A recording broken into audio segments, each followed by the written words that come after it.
Yo, what's going on at the fight world? This your boy Money back with another one, fam. And we talking boxing, and we talking about, these grown men crying over Canelo and Tank situation. Y'all give me 1 second, fam.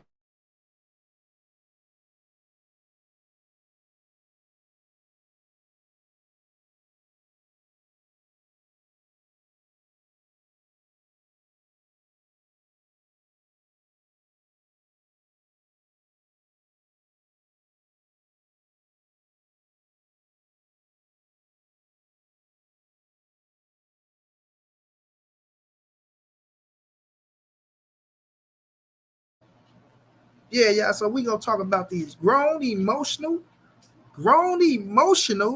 as men worrying about Canelo and Tank. I can't take enough of these grown emotional men that get into their feelings and worrying about two other grown men doing what they doing in their career because their favorite fighter can't get a fight. What type of hippity dippity crippity mippity whippity is this? My brother Omega, what's going down, child? What prime minister? Say what?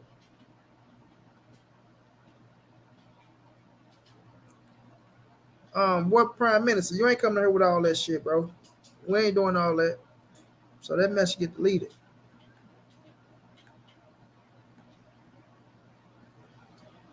You gonna take a time out? Come on back later with something better than that. 5 minute time out for war prime minister. Now,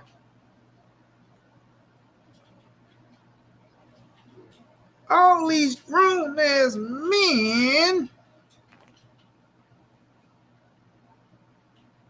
who sit up here with all this hatred.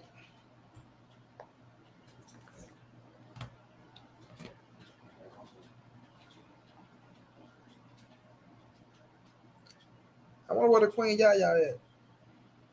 Y'all smash like as y'all come in. Brett Pett, I appreciate the $2 super chat, bro. What's going down with you, bro? Edward Garcia, if you don't want to get timed out, don't come here asking no dumb, silly, dumb, ish like that, bro. Come on, man.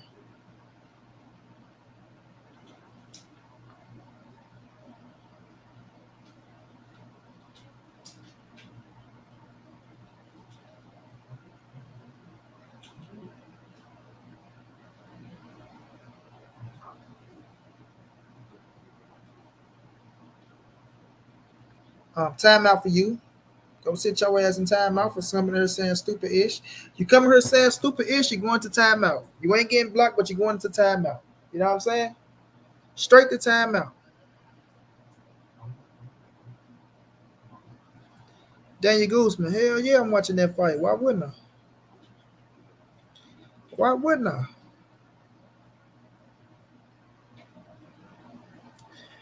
Edward Garcia, you got one more time, then you going to timeout, bro. One more time, Edward Garcia.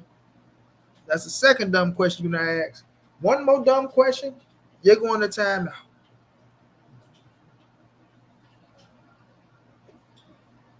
But we got these grown men.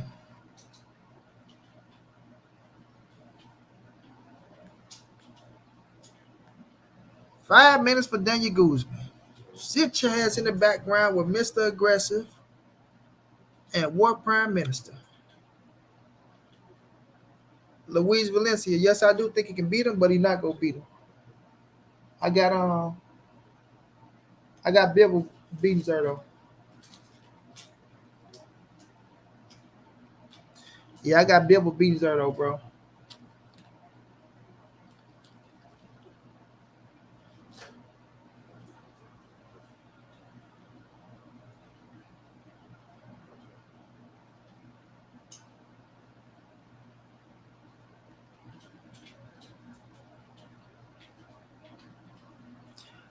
Oh man, Daniel Guzman. I blocked the wrong one. It was Edward Garcia. Edward, you dirty dog, you. You go there. I done blocked Daniel. Daniel, forgive me, Daniel. Daniel, wait a minute. It was Edward Garcia. Now I gotta tell Daniel I'm sorry. Daniel, I'm sorry, Daniel. You ain't said nothing wrong, Daniel.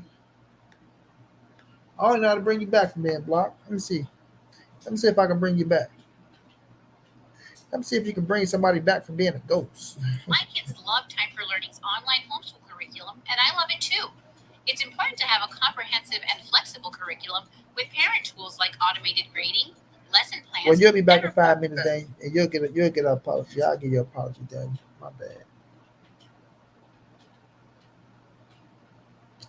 Luis Valencia. I'm rapping with Canelo versus all them dudes, man. But I ain't even talking about that right now. I'm talking about these cats and they feelings over Tank and Canelo moving how they want to move on their chessboard. You know what I'm saying? People calling them BITCHs, right? Being jealous of my dogs because they in position, right? All these cats mad because they favorite fighter who ain't doing nothing out here can't get a big time fight and want people to save them. Want people to save them. You understand what I'm saying? So Tank looked like he trying to get a fight with Ryan Garcia, Teofimo, or somebody else, and Cat's mad about that. John G was going down, bro. Cat's mad about Tank trying to get a fight with Teofimo, Ryan Garcia, or may do a rematch with Pitbull Cruz because they want to ride with Devin Haney so bad, or they want to ride with David Benavidez so bad. We know Canelo win a fight with Triple G. You understand what I'm saying? We know that's second half to 2023. Tank trying to find him a fight for December. We know it ain't gonna be no Devin Haney because Devin Haney got a fight coming up in October.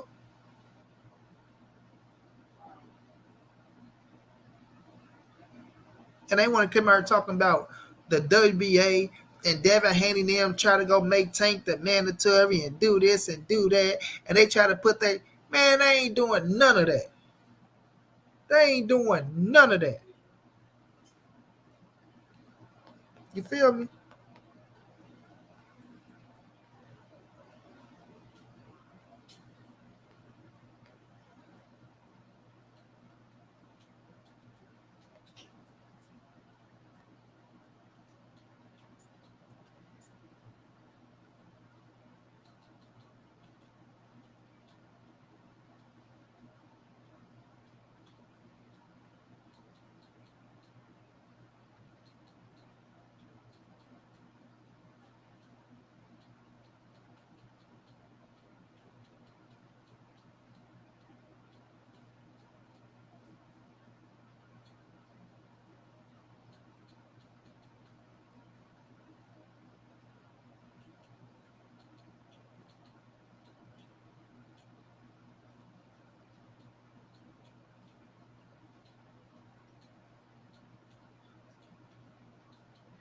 They ain't doing none of that, bro.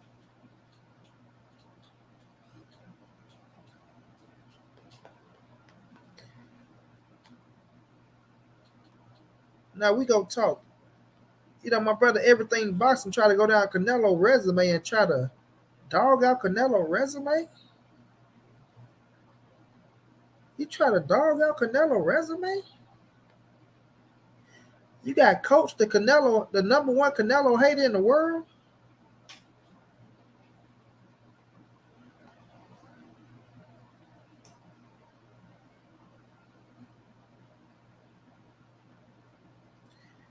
You got coach the number one Canelo hater in the world. You know what he bringing to the table when he talk about Canelo.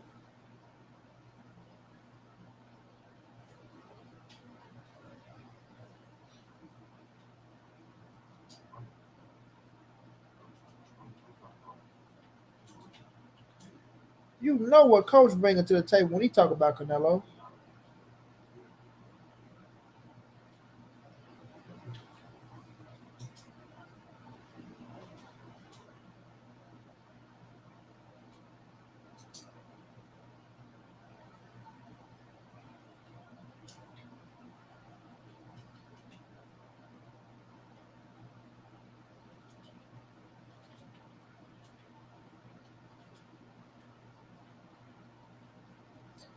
The number one Canelo hater in the world.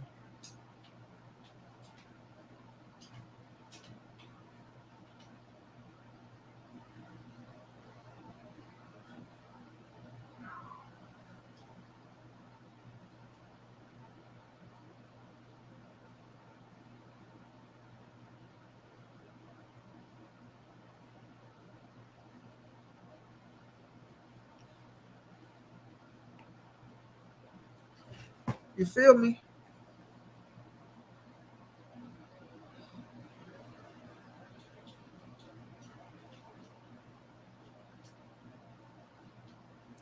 Negative June Morales. Tank fought Jose Pedraza. Tank knocked out Leo Santa Cruz. Tank knocked out Len Wash. Tank went and beat Pitbull Cruz, who emerged on the scene.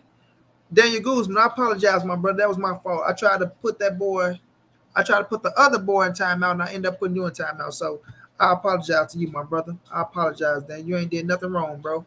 You ain't did nothing wrong, Dan. That was on me, champ. Gary Hernandez was going down, bro. That was all on me.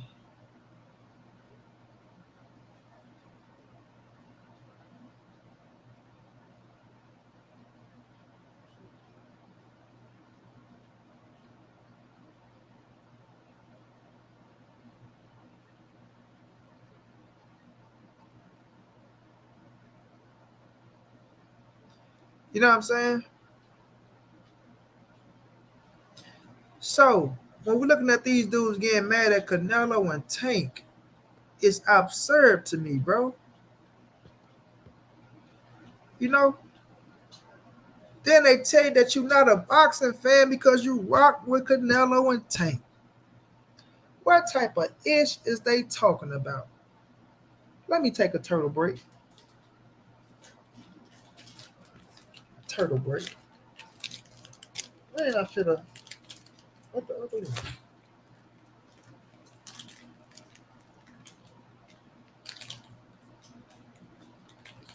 They tell you you ain't a boxing fan because you rock with Canelo and Tank. Two top shotters in the game.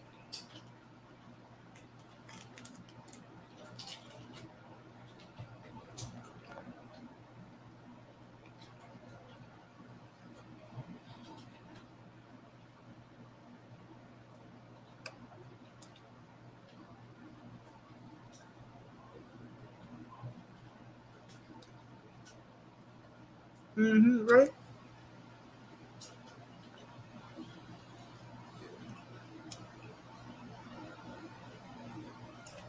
So,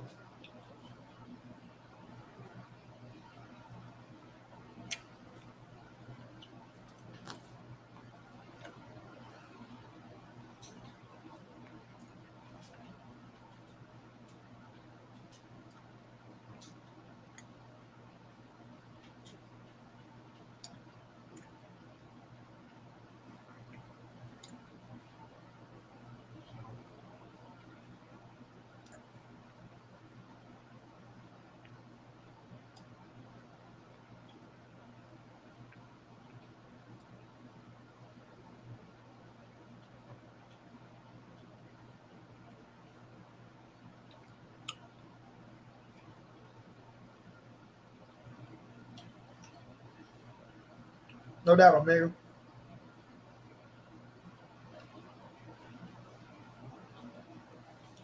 Slurring Sports TV is coming. I'm watching all the games, Omega. I'm watching my Missouri. I'm watching Penn State.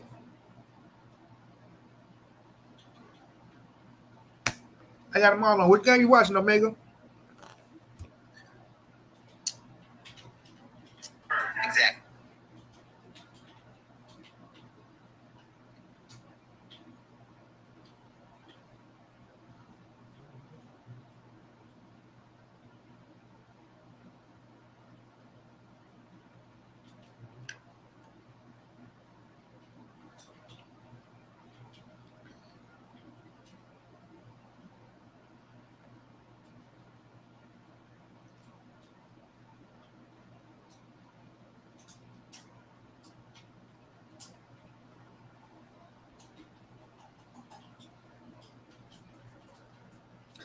Purdue and Penn, right? Me too.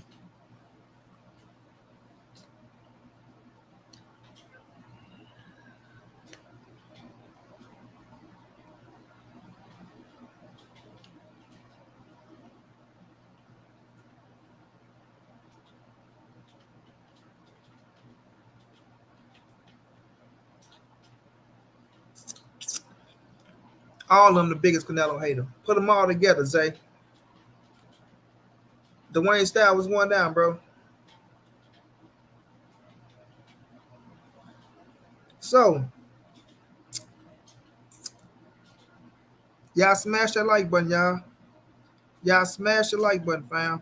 Like my brother Zay said, too many to name out all these boys. Y'all smash the like button. If y'all could show some love, donate to your boy. Money be happy boy. Where your donation go? Whatever y'all donate is helping your boy out. We in the bond, Nate. We in the bond. And I need my brothers and my sisters to come through and look out for your boy, man. If y'all really rocking with Money Bean, y'all got love for him. You feel me? But let me tell you how this, fam. Keon tried to read off Canelo Alvarez's resume and make my dog look like he ain't do nothing. But we gonna put shit in perspective, and then we gonna go to everybody else, right? Unless some more people get in here, because I don't want to repeat myself. But they try to make it as if Canelo haven't done nothing in his boxing game, right? And this is the thing that I don't like about people when they try to talk about Canelo. They like to put what floats their little boat. They like to put what floats their little boat. You know what I'm saying, Zay?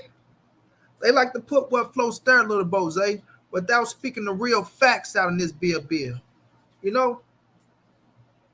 So, we're going to put things in the proper perspective. Because according to Coach, Mayweather gave Canelo an opportunity.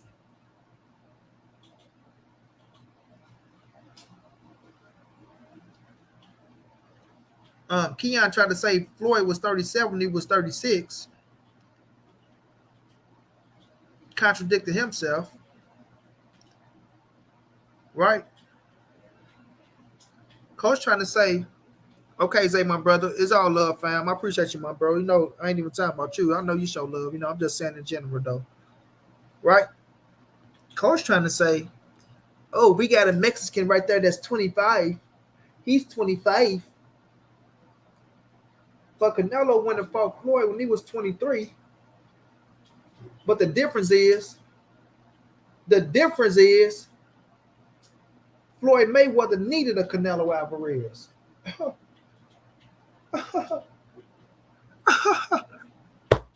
Yeah. The difference is Floyd Mayweather needed that Canelo Alvarez fight to pull in that money. He won.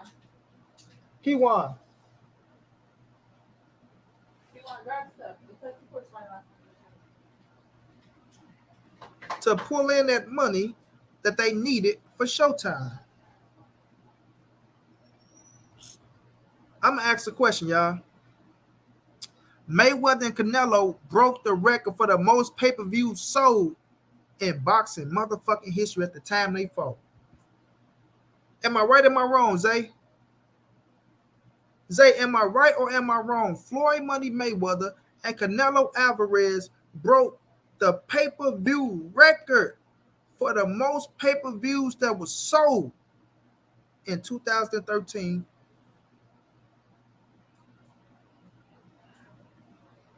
I just looked at my Missouri get a touchdown, Omega. Let me go see.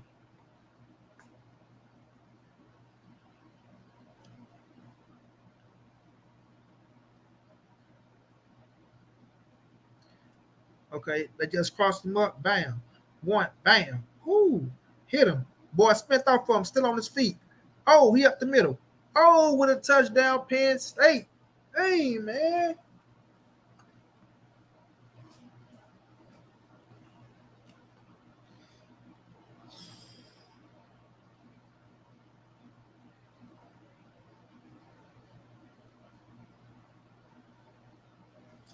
(28-24) Penn State.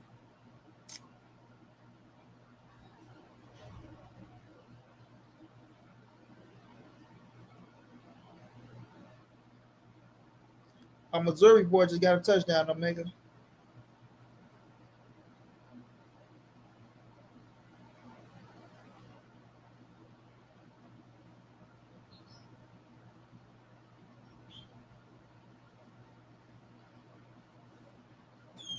Oh.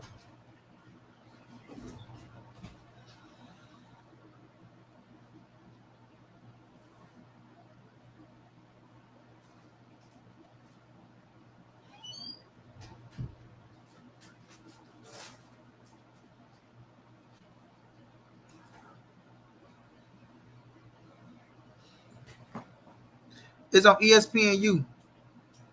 ESPNU. Missouri versus Louisiana Tech. We just went in.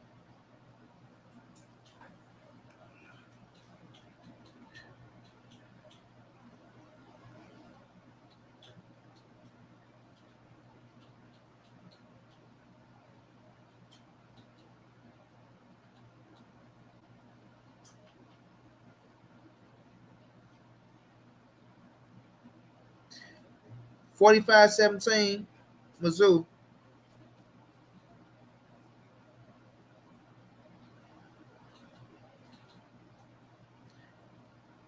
I took Eastern Illinois to hang.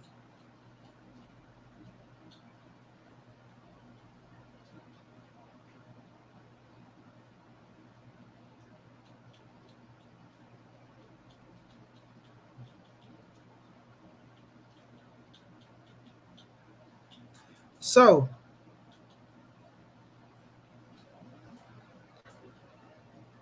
Timothy Alexander, you sound stupid. Floyd did not make the more money fighting the Golden Boy. Floyd made more money fighting Canelo.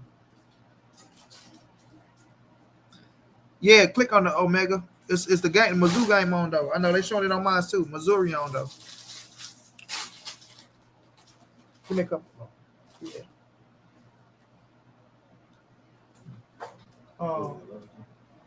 Give me that plastic bag. Sit right here.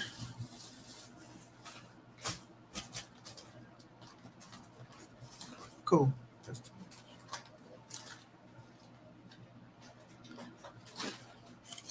But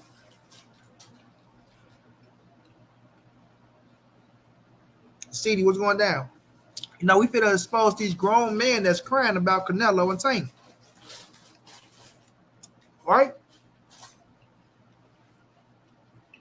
As if this was new. As if this was new. If I'm not mistaken, y'all, Canelo already said he don't want to fight no more Mexicans, everybody. He said this before. See, this is what I mean about grown-ass men acting like this the first time they heard a man say something. But then again, when these grown-ass men need something to talk about, they got to regurgitate some shit.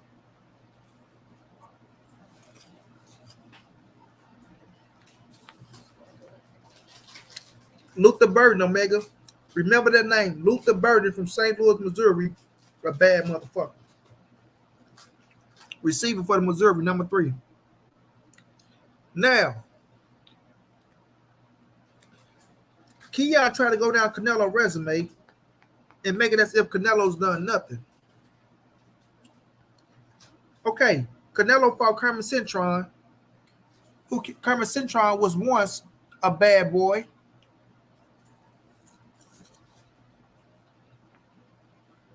Until Antonio Margarita whooped his ass. And some people feel like he got cheated by Antonio Margarita.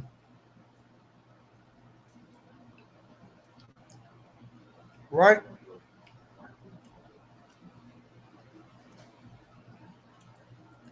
Some people try to make it like he got cheated by Antonio Margarita. So, they always act like this should be new, Omega, but man, Justin James, I appreciate that love and the cash out, my brother. I damn sure need it, bro.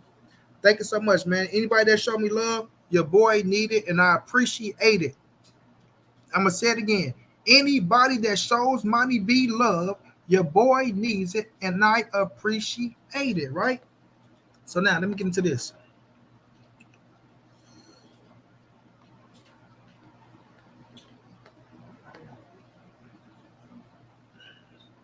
We got to understand, everybody. Canelo turned professional at the age of 15. Yeah, let's put the real out there.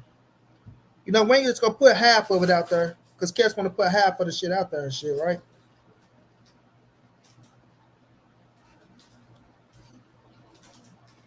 They want to talk about, oh, he was old when he fought this fighter, and this fighter was old, and that fighter was old. Nah, that fighter got a motherfucking name, homie. That fighter got a name, homie. So,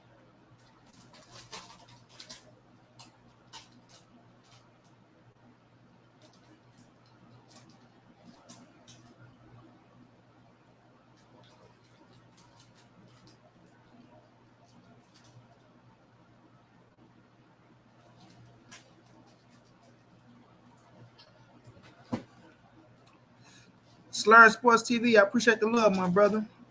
I appreciate the love, champ.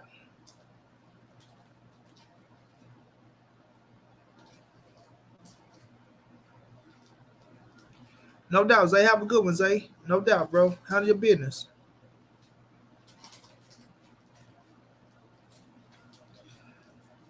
Timothy Alexander, you sound like a fool because black fighters ain't fighting black fighters. Yeah, black fighters ain't fighting black fighters. So what the fuck you talking about? Why Jamal Charlo and Demetrius Andrade ain't fight?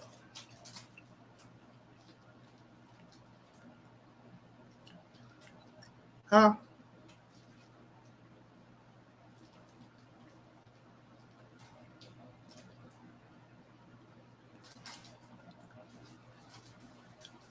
You sound like a fool. So these grown ass men's crying about Canelo and Tank moving on their chessboard, but we gonna get into it though, right? Now,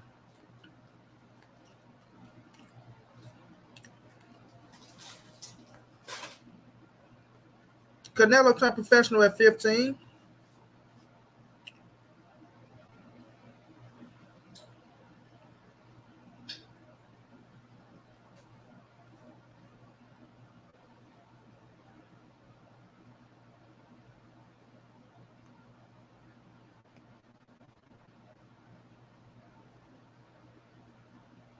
Something we got to think about.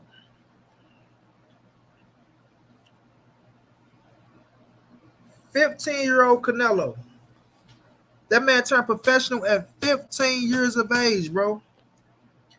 15. Y'all name me another fighter that turned professional at 15.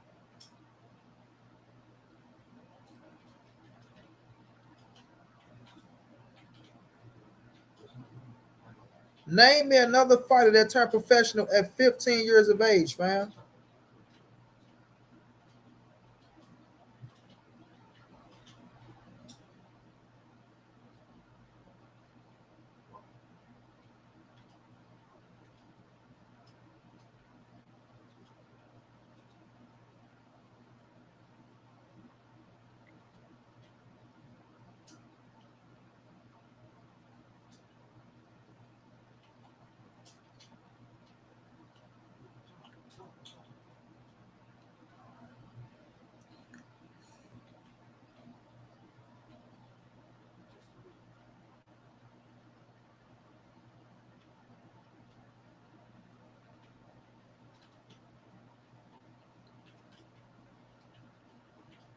Lori, what's going down, Lori?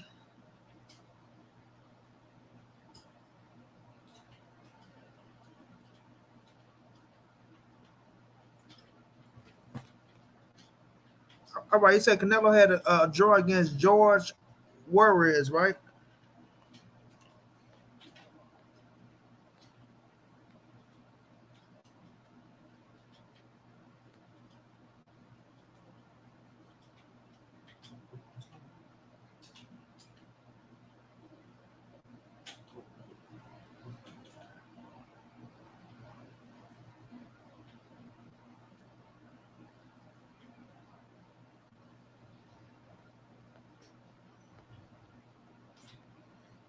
You say Canelo had a draw against George Warriors, right? A 4-round fight. Now watch this, y'all. That's why I say you niggas be corny as a motherfucker. That's why I don't deal with weak ass individuals. Y'all be weak ass men out here, bro. Y'all be weak ass man out here. Literally weak ass individuals.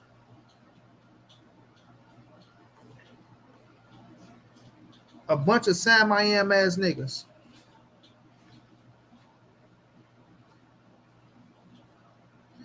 A bunch of Sam I am ass niggas, right? Everybody, listen to me, y'all. This Sam I ass nigga, right? You Sam I ass nigga. Canelo had a draw. Canelo was 15 and the man was 23 years of age, y'all. Canelo had a draw with him.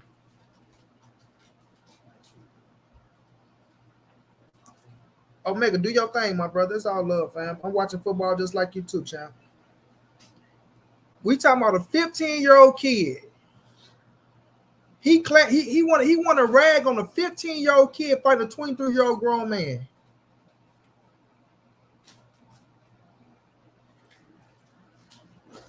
Listen to this, y'all. He talking about an excuse. Thank you, sister. We talking about a 15-year-old kid fighting a 23-year-old grown man. And he want to say, Canelo had a draw. Bitch, if I'm 15 fighting a 23-year-old, you silly motherfucker. You stupid, silly, dumb motherfucker. I'll be praising that kid.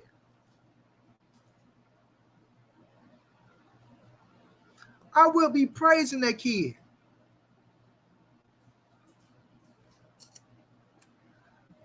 You ragging on a kid.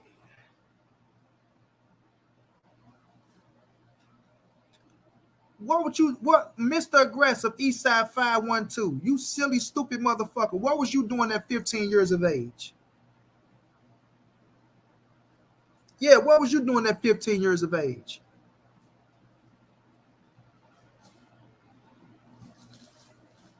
Let me ask a real man in the chat. Omega, keep it real. Omega ain't even a fucking Canelo fan. Omega, my brother Omega.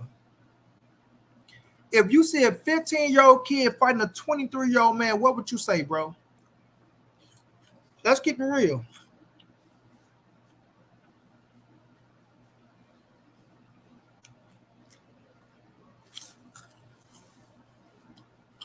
I need to ask somebody that ain't emotional. You weren't out doing nothing. You was a sucker. You want thugging shit. You was a sucker.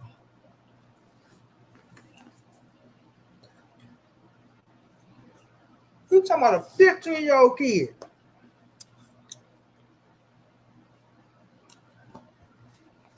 A 15-year-old kid fighting a 23-year-old grown-ass man.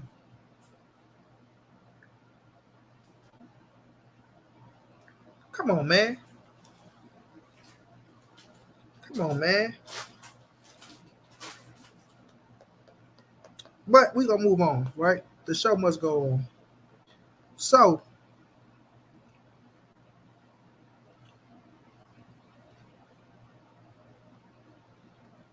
turned professional at 15.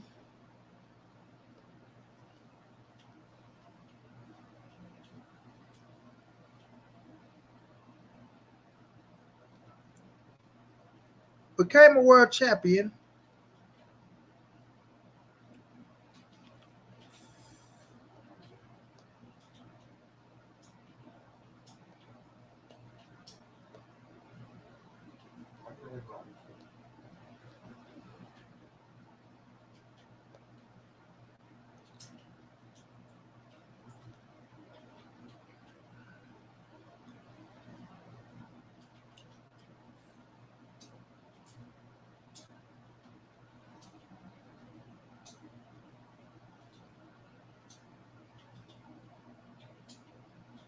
How old was Nello?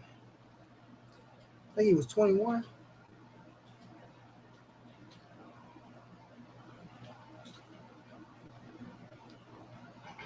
At 20. 5 years in the game. 5 years in the game. The kid was 15, and within 5 years became a world champion. Right?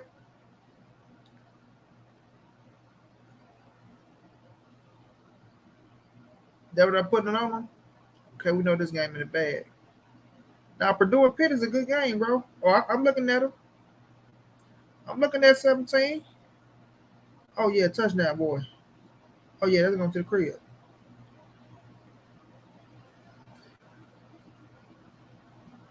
Right?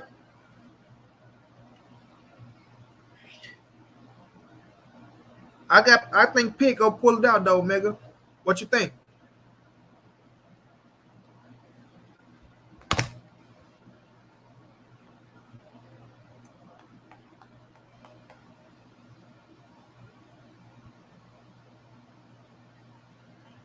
See, that's why I hate when I'm watching football, bro. Right? Now let's get this nigga up out of here. Get on up out of here.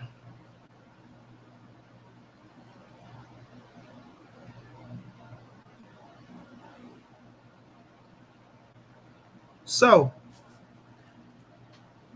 when we're looking at Canelo, become a world champion within 5 years, right? Bam. Fighter Carmen Cintron, knock him out. Fighter Shane Mosley, go unanimous decision with Shane. We all know. Mm-hmm. We all know that Shane is a veteran, right? Canelo fought Shane at 21. He tried to point out that Shane was 40. Shane was still in the game. Regardless of how y'all try to put things or put emphasis on him, bro. Shane was still in the game.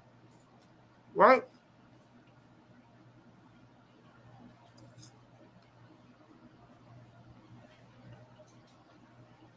Right? But it's okay for Terrence Crawford and Earl to want to fight Pacquiao at 40. But is that okay for Canelo to fight Shane at 40? A Hall of Fame fighter, Shane Mosley, who giving a 21-year-old kid experience. You feel me? Who giving a 21-year-old kid some experience. See, that's what they stopped to realize. They stopped to realize. They don't stop to realize how old Canelo Alvarez was when he was fighting these people. You know what I'm saying? 21 years of age fighting Shane Mosley. And go out there and beat him in a unanimous decision. Go fight Josecito Lopez. We all know Canelo and Victor Ortiz was supposed to be next. Oh, Penn State might fucked up with that one. Yeah, they had to punt that thing off. They might fucked up with that one there. That was a big stop. That was a big time stop. So, and I'm sorry, y'all be bouncing back and forth. So y'all just rock out with your boy. You feel me? What you mean how I condone something? Don't worry about what I'm doing, bro. Worry about what you doing, bro. You feel me? Because y'all sit up there, y'all just listen to what y'all want to listen to, but y'all don't keep shit 100. You know what I'm saying? Y'all don't keep shit 100. Then first of all, y'all didn't even hear me when I said I don't even agree with him saying that he don't want to fight other Mexicans, right? But you motherfuckers don't even stop and realize to see the two Mexicans. It's really only one Mexican out there y'all want to see him fight, right? Because none of you Negroes were screaming no fucking Zeta Ramirez and Canelo Alvarez. See, y'all just go along with the go along, bro. That's what's wrong with you Negroes. Y'all just go along with the fucking go along. First, he ain't fighting no black. He ducking all the black fighters and shit. Canelo don't want to fight no undefeated black fighters. Now the fighters got to be undefeated. He can't fight no black fighters unless they undefeated, right? Now when he say he don't want to fight Mexicans because he want to finish representing Mexico, now everybody want to start finding Mexicans for him to fight. Oh, he don't want to fight Jaime McGill, knowing he had knocked Jaime McGill dick in the dirt. Oh, he don't want to fight Benavidez. He don't want to fight Zerto. right? Now,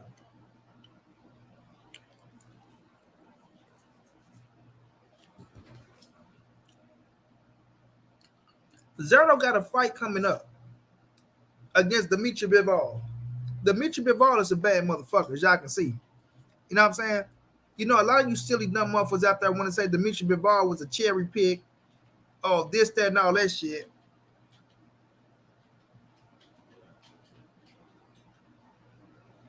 But the man, a world champion, a tough ass Russian, yeah, Penn State.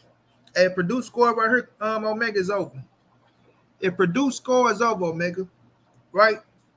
So, y'all don't want to give Dimitri Bivol no credit at all. Y'all following the narrative of motherfuckers talking about he go throw the fight. He don't want to do this. He don't want to do that, right? He a cherry pick.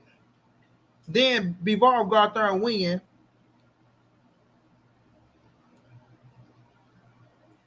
You know what I'm saying? Dimitri Bivol go out there and win.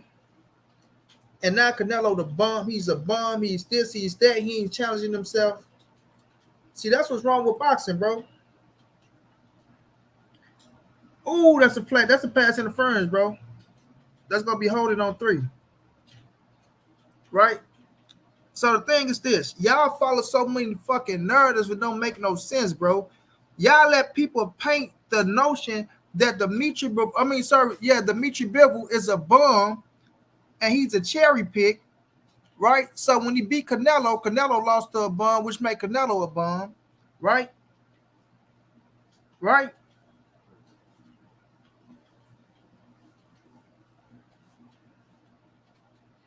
And y'all don't give Bivol no credit. Y'all found the narrative that he was going to throw the fight and all this weird ass shit. Then when he win, y'all still don't want to give the man no credit. Y'all still don't want to give the man no credit. But Canelo, the biggest bum in the world, Canelo is a cheater. Canelo's a cheater. He ain't got no skills. He don't want to fight the black Americans, the undefeated black Americans. He don't want to fight no Mexicans. But yet, y'all can't stop talking about the man.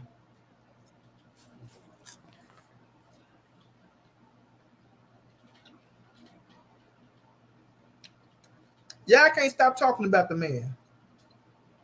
And then, y'all don't come out here and tell Jose Benavidez, fuck Canelo. Oh,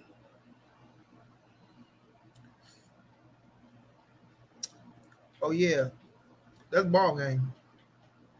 That's ball game. Yeah, Pitt done. Pen done, bro.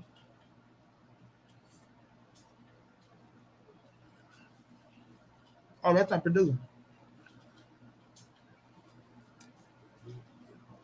Right?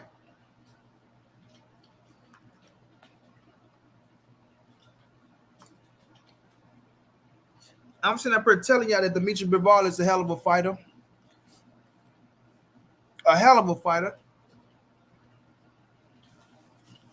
But y'all don't want to listen because y'all so damn brainwashed.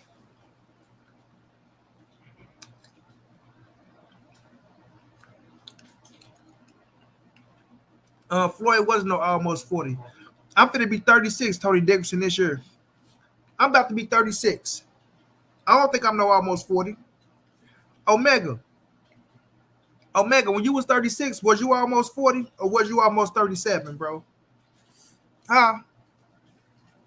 Omega, when you was 36, was you almost 40 or was you almost 37? Because when I was 30, when I'm finna hit 36, I don't feel like I'm no almost 40.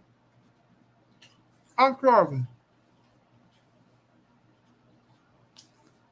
You motherfuckers run with anything, bro. No, I'm not no almost 40, bro. I'll be almost 37. The fuck you mean I'm almost 40? Nah, I'll be almost 40 when I'm 39, going on 40. Don't try to come in here and put no narrative on my shit. Don't try to come in here and put no narrative on my shit, nigga. And I'm finna be 36, and I don't feel like I'm finna be no 40, nigga. And I don't feel like no old man, nigga. The fuck you talking about? The fuck you talking about? My brother Omega 42. Omega, do you feel like an old? Keep it real, Omega, bro. Do you feel like an old man or not, bro? Or do you still feel like you still, you know what I'm saying?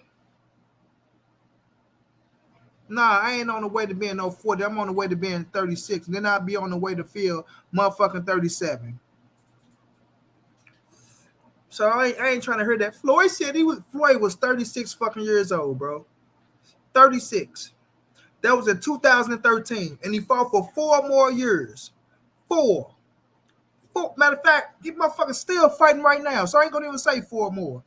The motherfucker's still fighting right now. Yeah, Omega, probably Omega, because you know you've been in the motherfucking military and shit. Going to find Bin Laden and shit like that. So y'all just run with narratives, bro. Period. Y'all just run with narratives because that shit sound good now. Back to Canelo. Right?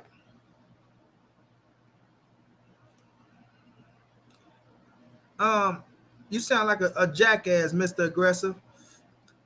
I never said that motherfucker he was washed, motherfucker. I said that y'all make it as if David Benavidez went out there and beat a bad motherfucker at 30 at fighting that boy at 68.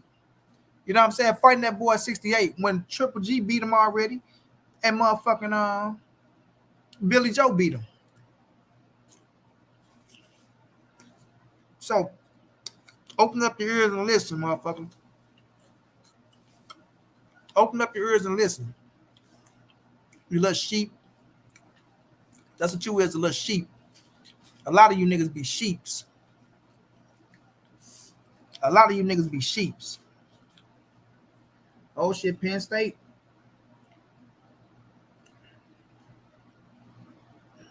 What do you get it out your hand, boy?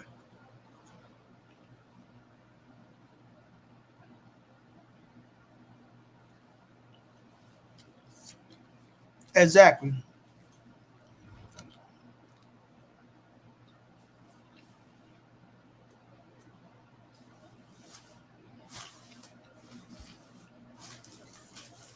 Right?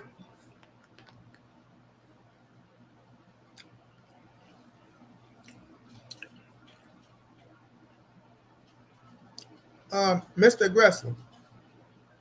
Stop trying me, boy. Stop trying me and keep typing. Unless you want to get up on this motherfucking panel, stop trying me and keep typing.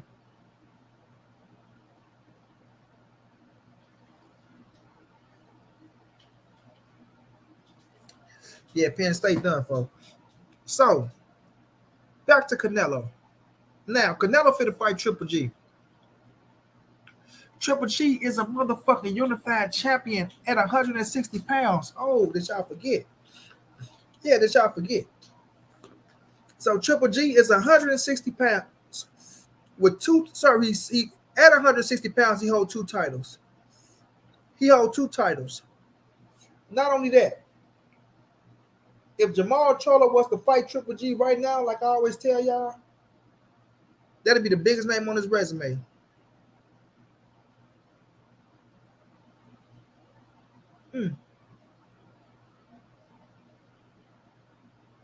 That'd be the biggest name on his resume. Right? Purdue on their ass. Biggest name on his resume. But a lot of cats mad because Canelo fighting him. And it ain't a fight I condone. But it ain't a fight I'm finna criticize Canelo over neither. You know what I'm saying? That must got 3 timeouts. Ain't no fight I'm finna criticize Canelo over neither. Because it's going down regardless. Now, after we have to see what Canelo Alvarez wants to do. We have to see what Canelo Alvarez wants to do after this Triple G fight because he got to get past Triple G. So you got cats out talking about like my brother, everything boxing. I wish Triple G beat his ass. I want Triple G to beat Canelo ass. Because anytime you move like this, I can't agree.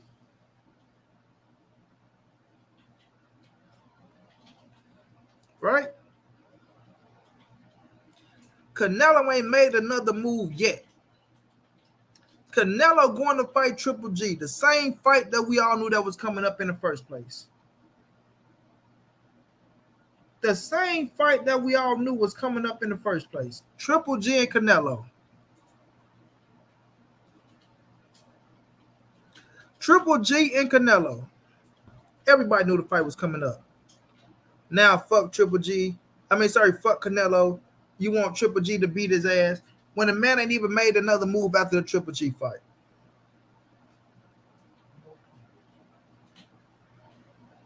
I mean, when you move like this, when you move like what?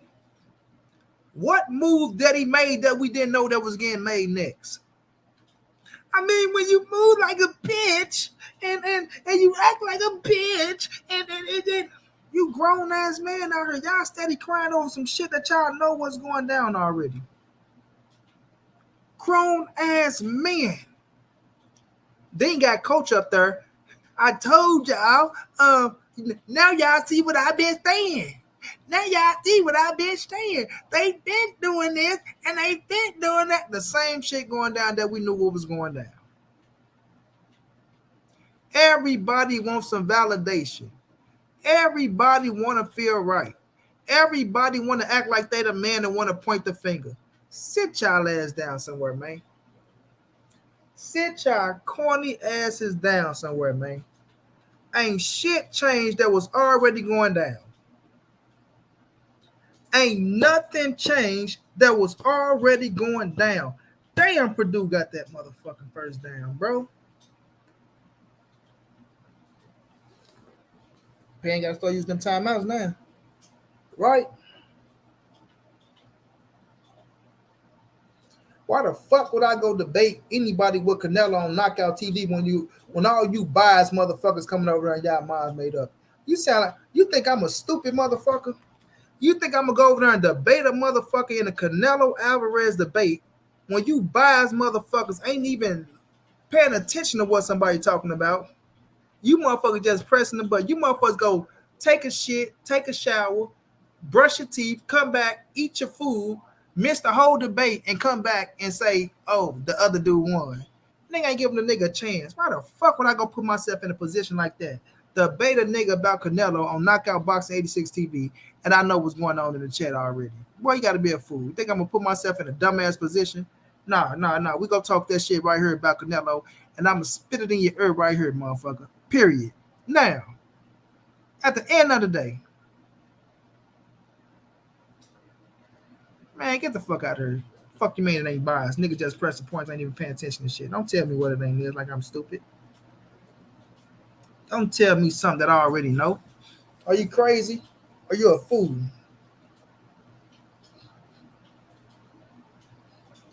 Are you crazy or you a fool? You think I'm stupid?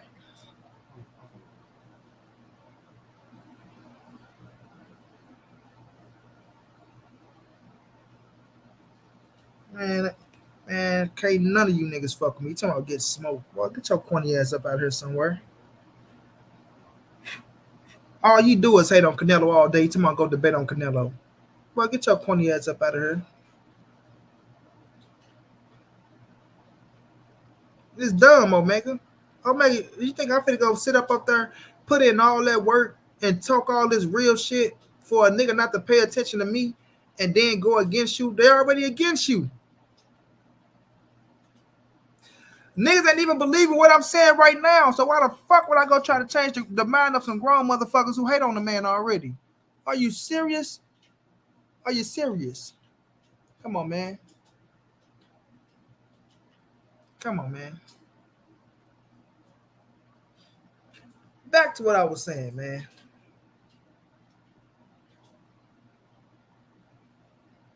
Yeah, Monty King and it's all bias and perspectives, and motherfuckers are biased towards Canelo, no matter how you put it. Period. So I ain't fit to go do no stupid shit like that. You'll be a fool ass fool. And Monty Brown ain't no fool ass fool. Back to the Canelo situation, man. You got them on there crying like little girls, talking about he moved like a bitch. He did that in the third, and the man ain't made another move yet. Knockout, what's going down? The man ain't made another move yet. Right? So, first of all, we know he's fit to fight Triple G, the same move that was going down that we knew that was happening. Right? Canelo already said that he didn't want to fight Mexicans no more. Now motherfuckers crying like it's brand new, crying like little girls. Grown ass men crying like little girls. Right? Crying like little girls. And ain't shit changed. Everything is still a goddamn same. The man got to get past Triple G, and then we'll see what's next after Triple G. Right? The man got to get past Triple G, then we will see what's next after Triple G. Zerto Ramirez is about to fight Dimitri Bivol.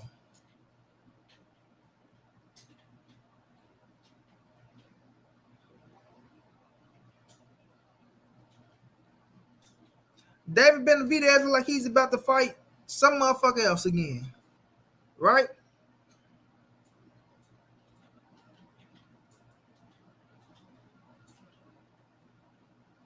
But if Canelo is so much of a bitch like they say he is, if Canelo is this, that, in the third, did he catch that motherfucker? No, that's on the ground. If he's so much this, that, in the third, you don't see them pushing for these dudes to go fight nobody else. You don't see them pushing for motherfucking Demetrius Andrade to go fight Zerto Ramirez. You don't see them pushing for Demetrius Andrade. Not Demetrius Andrade, David Benavidez. David Benavidez to go up and fight motherfucking Bivol. Fight Ramirez. Right? Call out Demetrius Andrade. Right?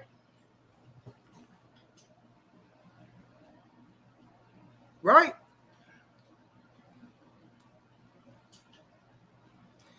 You don't tell these motherfuckers to go up there and tell Jamal Charlo to get his ass back in line. And then another thing I just heard from these motherfuckers is now Jamal Charlo, it's the weakest link. So that's why Canelo called him out. That's why Canelo was willing to fight Jamal Charlo, because he was the weakest link. And this and the third, but yet he's afraid to fight undefeated black fighters. He's afraid to fight undefeated black fighters. But Jamal Charlo was the weakest link when he said that he'll fight a man. There was, had some type of talks going on with fighting a man. Man, you can't make this shit up, bro. You cannot make this shit up, fam. So when I'm looking at the situation, bro, and they doing all this shit for all these fighters that's so much of killers and beasts and Canelo afraid to fight him and afraid to fight this person. And then, Keon tried to shit on Canelo resume. But when you look at David Benavidez's resume, you telling me that's a resume that's outdoing Canelo Alvarez?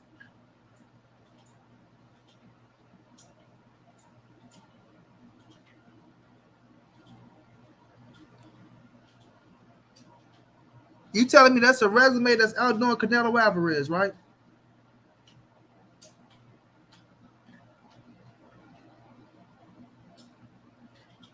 Ooh, what a defense that boy played. Oh, well, that was some great fucking defense. Good makeup speed. Way to put your hand up there, 25. Way to put your hand up there, 25. Right? You telling me that's a resume that's outdoing Canelo Alvarez resume, fam?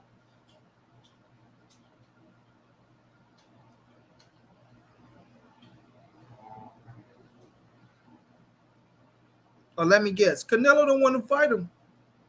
Canelo don't want to fight him.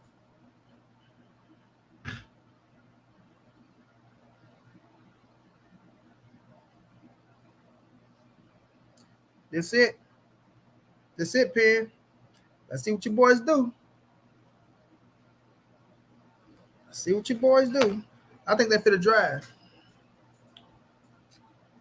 I think they about to drive. Yeah, I think they about to drive. I think Penn about to go on drive. I think they about to put that bitch in that box. Right?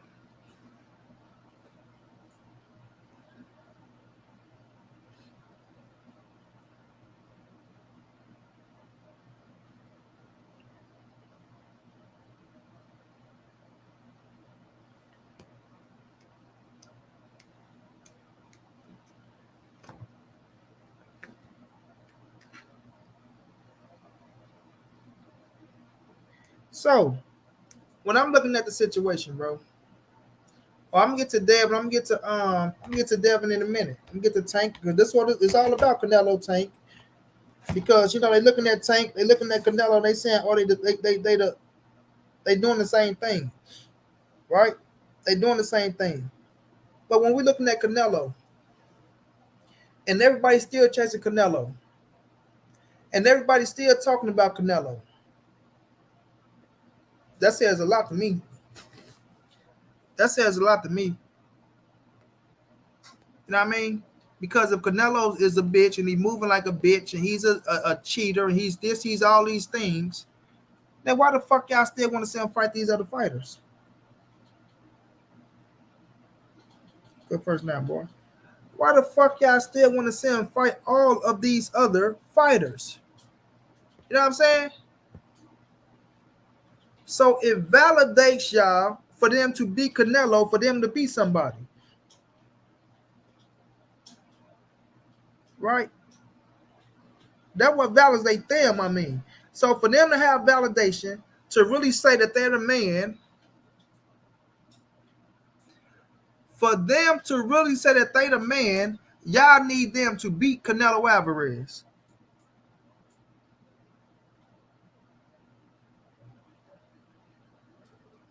Oh, up the sideline. Right? Y'all need them to beat Canelo Alvarez to say that they the man.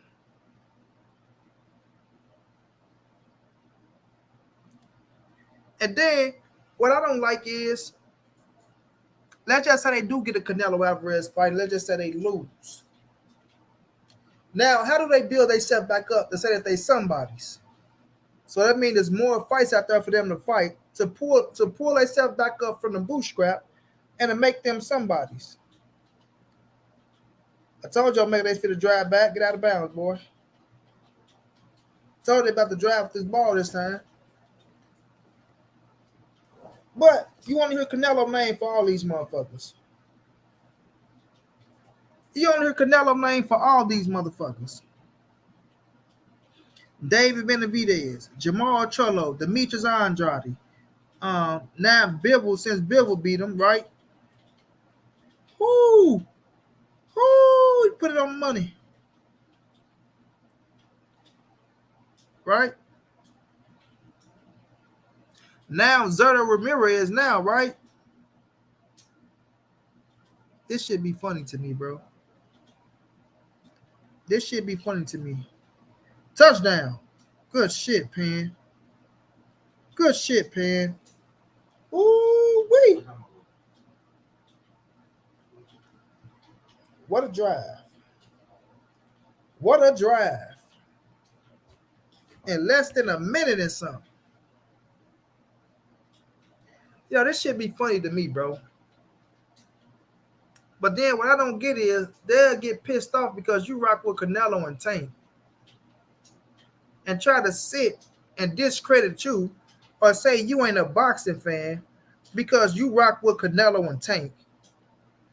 And because you see the shit between, like, you can look at it and say, okay, well, you can respect what Canelo and Tank doing, but because they not fighting the fighters that y'all want to see, or if the fight ain't happening that y'all want to see, it ain't boxing. It ain't boxing. or you don't like boxing, or you ain't a real boxing fan.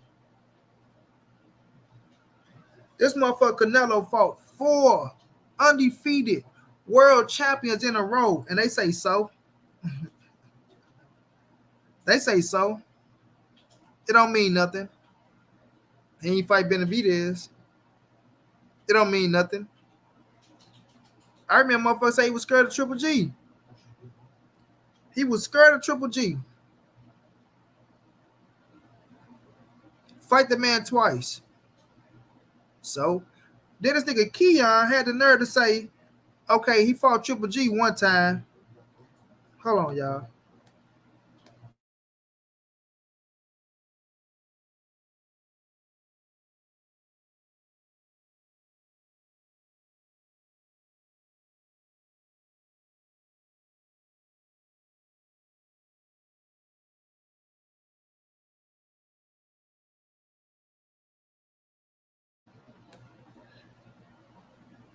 The nigga Keon say, oh, he fought Triple G, and that was a draw.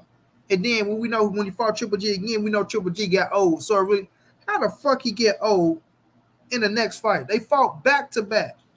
How the fuck did he age that fast? I need to know. Somebody make it make sense to me. How the fuck did Triple G age in a back-to-back fight? When one he had a draw and it was a good scrap the second one that Canelo got. But he said it didn't really mean that because, Triple G got old. That's crazy to me, bro. That's crazy as fuck to me. You know what I'm saying? Then we got Coach talking about, when Floyd fought somebody and it was a close fight, Floyd did a rematch. Why Lara? Everybody keep talking about Lara, right? When it comes to Canelo and Lara, because they felt like Lara won the fight. Oh, we supposed to pick that bitch. Because they feel like Lara won the fight, that Canelo shouldn't get no credit for the shit.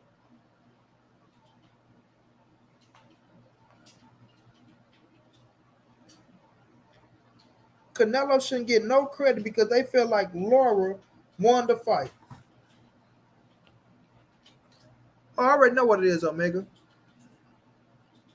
I already know what it is.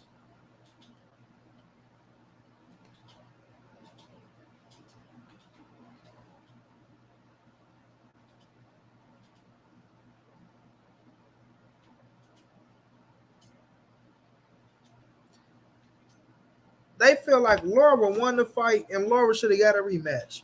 How the fuck do Lara get a rematch and it wasn't even a championship bout? It wasn't even a championship bout.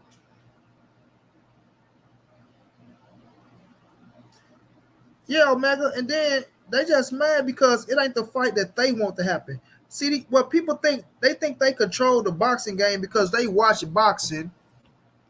They can speak a little boxing.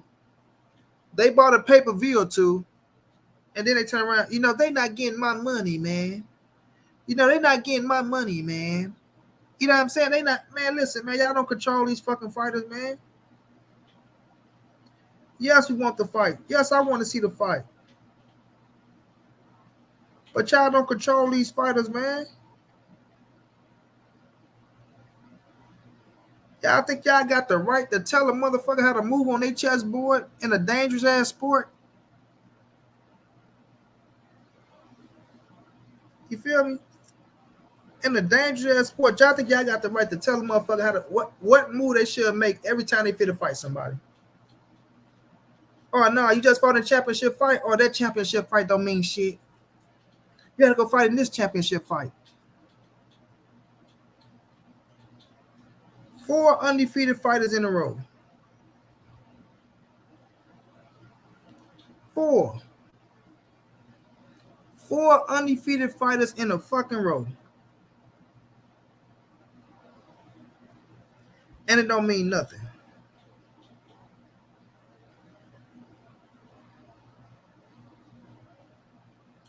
These people crazy, bro.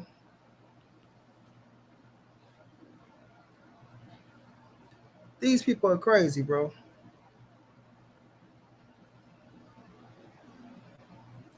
Oh, is that a flag? It's a trailer. You know what I'm saying? These people are crazy. At the end of the day, man. When I'm looking at Canelo, him about to fight Triple G, right, for the third time. And then when you look at Charlo, this motherfucker ain't even fighting. You look at Benavidez, we don't know who he about to fight, right? We don't know who he about to fight. We looking at Demetrius Andrade. He just ducked motherfucker Janabek, right? So he about to fight Zach Parker. He about to fight Zach Parker.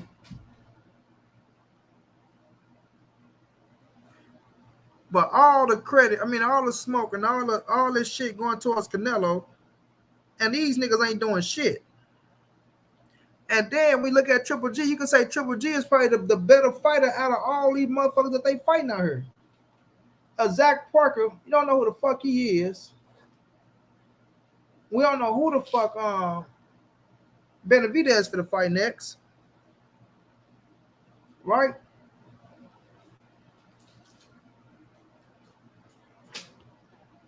We don't know who he finna fight next. Charlo ain't in talks with nobody.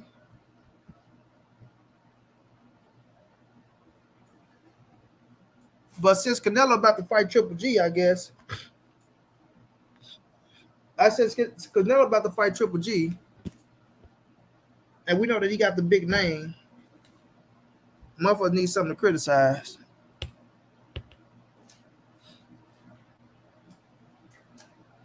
Seven seconds. A motherfucker needs something to criticize.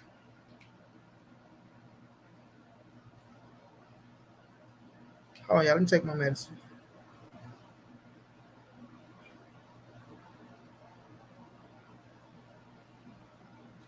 That's our old coach too from Missouri.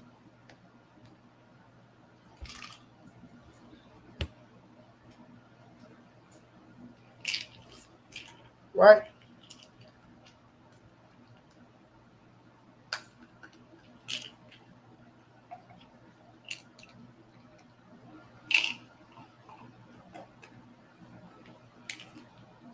But everybody got the answer, though, Sway.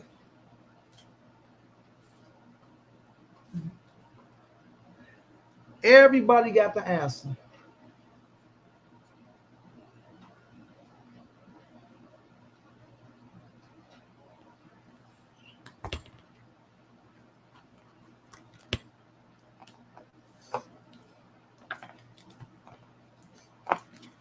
What I need to know is ball game. What I need to know is when do people want to see Canelo and Zerto fight? That's what I need to know.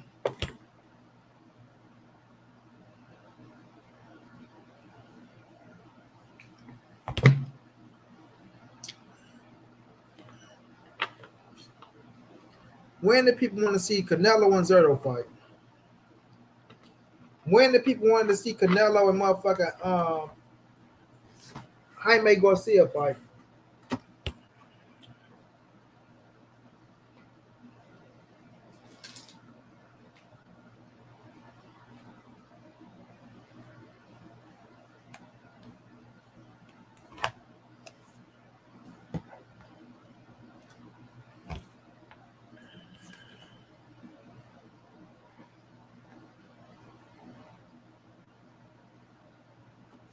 That's what I need to know. Cal Poly playing. Bless son, what's going down?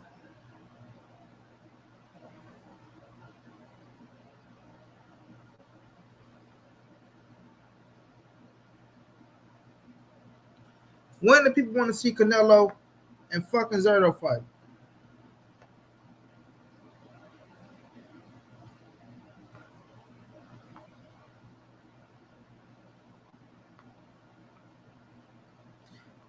Told you, man, there's a bunch of follow leader sheep ass Negroes out here, fam.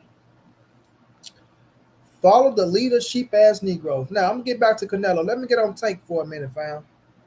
This Tank and this Devin Haney shit. Devin Haney steady sticking his nose in Gervonta Tank Davis' business every time Tank make a move, right? Whatever move Tank finna make, niggas watching every move Gervonta Tank Davis finna make. Oh, Tank look like he about to fight Teofimo Lopez. Is that not a good ass fight? Tank look like he about to fight Ryan Garcia. Is that not a good ass fight? Right? Because Tank ain't fighting Devin. Tank is a bitch. He's running. He's this. He's that. Right? He's the same as Canelo Alvarez. Niggas pour their heart out to cheer for Devin Haney and make it as if somebody is ducking Devin. And I like Devin. But Devin is under contract. And this Bill Haney shit that's going around in this notion that, Devin is not under contract. When you look at the situation, George Kambosos is contracted to fight for the titles. The title. Niggas ain't never said no shit like that in their motherfucking life. Niggas ain't never said shit like that in their fucking life when it came to a rematch in a championship bout. Especially in the undisputed championship bout. Niggas ain't never came out their goddamn mouth and said shit about, they're not contractually obligated to Devin. They're contractually obligated to the titles. Niggas ain't never said no shit like that in their motherfucking life. Now when it comes to one of their favorite fighters doing a rematch because they locked into a shitty ass contract, right, that they need to take to try to save a motherfucker from, niggas ain't gonna speak the truth now. Niggas ain't gonna speak the truth now. They got all these goddamn situations to where Devin Haney can fight this fighter, he can fight that fighter, he can fight this fighter, but yet he still fight George Kambosos.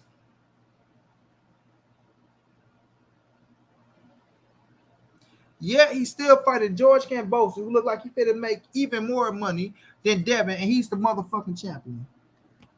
Kiwan.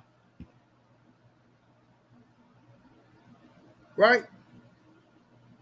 It looked like George Kambosos is about to make more money than Devin, and he's the champion.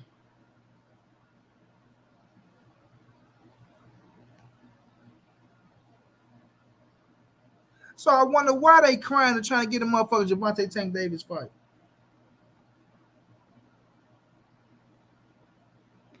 You feel me?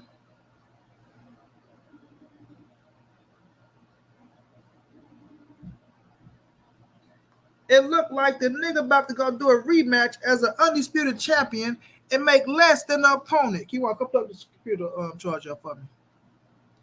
And you wonder why they screaming, crying, trying to get a Tank fight. You wonder why they trying to get a Lomachenko fight. Nigga signed a shitty ass contract, making a deal with the devil to be undisputed, thinking they'll get that Gervonta Tank Davis respect, and the shit ain't hitting like that. You know what I'm saying? The shit ain't hitting like that. And that motherfucker got hurt. Yeah, Devin the king. Devin is this, and Devin is that. And Tank so scared. And Tank don't want to fight him. And Tank said this. And Tank doing that with Mayweather. And Tank is a bitch. And Tank moving like this. Man, Tank doing what the fuck he want to do. Because he can. Why? Because he put himself in position to. Yeah. Devin's supposed to be this big ass boss. The biggest boss in boxing. The biggest boss, like Ricky Ross, huh? He's the biggest boss. But yeah, he's still falling up behind Tank. All up in Tank business. All up in Tank business. Exactly, Omega. And now you sit around and bitch hitting you up. Yeah, man. I like him. I think he this. I think he that. Nigga over there. That nigga ain't all that. That nigga ain't all that. I don't see what you see in that nigga. You know what I'm saying? The chick right there, man, I heard he straight. I heard he like this, he like that. Man, that nigga ain't this, he ain't that. Nigga sit over there hating like a motherfucker. I got that too. He ain't no champion.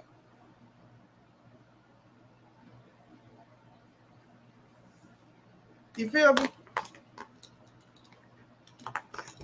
Pitbull Cruz say, I'm gonna go fight Gervonta Tank Davis because if I beat him, I become a world champion and I become a bigger star. You ain't gonna be no champion if you beat Tank. He ain't no champion. Bro, why is you worrying about Gervonta Tank Davis business? Then Bill tell me to get the fuck out their business. Montray-Brown, why the fuck you in our business? Why the fuck is your son in Tank business, bro? Y'all got business, y'all got to handle. Tank looking for a fight for December. Whether it's Pitbull Cruz, T.O., Ryan, Michelle Rivera, whoever the fuck it is, Tank got the right to pick who the fuck you want to pick. He number one. You know what I mean? And I say Devin is the number one lightweight in the world. But Tank is the number one cat. Right? Tank got the position that Devin wants. They want that superstardom. They want that it factor. You know what I'm saying? They want the it factor. Now, what's crazy is this. This crazy. Devin got all the scraps, but everybody want to fight Tank. Why is that? Please, somebody answer me, why is that? I bet if you line up Lomachenko, Ryan Garcia, Teofimo, Michelle Rivera, whomever else, and you put Devin and Tank right there and ask them who they want to fight, they all go pick Gervonta Tank Davis.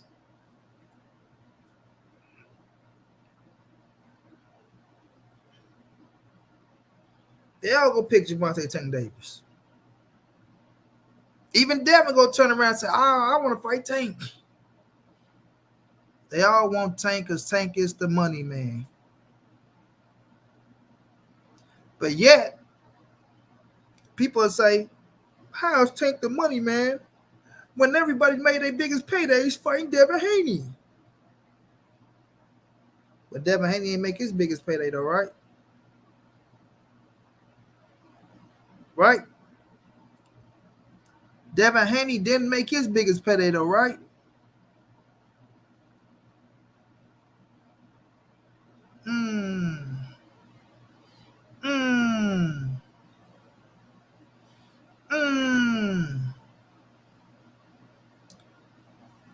You can say what you want to say, Lo Tolliver. But like I said, all the finger pointing gonna be going towards Tank way. All the finger pointing gonna be going towards Tank way. Even Devin himself, he's gonna want to fight Tank. You feel me? So, when it comes to this situation, and now everybody keep talking about, well, Tank when it signed back with Floyd, and the WBA, they turned down the WBA on this, and they turned down the WBA on that. They said they're going to drop the title if Devin going to do this, if Devin going to do that. Listen, Bill and Devin go try to make a petition and do this and do that all the fuck they want to. You know what I'm saying? Tank ain't the cat that you can force to do shit. You know what I mean? Like, this was wrong with cats nowadays. They think you can get up on her and you can shame somebody into a fight. You know, they think you can get up on this motherfucker and shame somebody into a fight. Or we gonna make them look like a bitch on we gonna go through YouTube. We gonna go on my homeboy channel. We gonna call him a bitch on this channel. We gonna have my homeboy over here call him a bitch. We gonna have my homeboy over there call him a bitch. I'm gonna make my son call him a bitch. And then, you know, we just go do a dance and we'll shame him into a fight. Man, get the fuck out of here with that corny ass shit. There's a lot of corny ass niggas out here. A lot of corny ass niggas out here that do a lot of corny ass shit. There's a lot of corny ass niggas out here that do a lot of corny ass shit. and say a lot of corny ass shit. You know what I mean? A lot of corny ass shit that I see going around.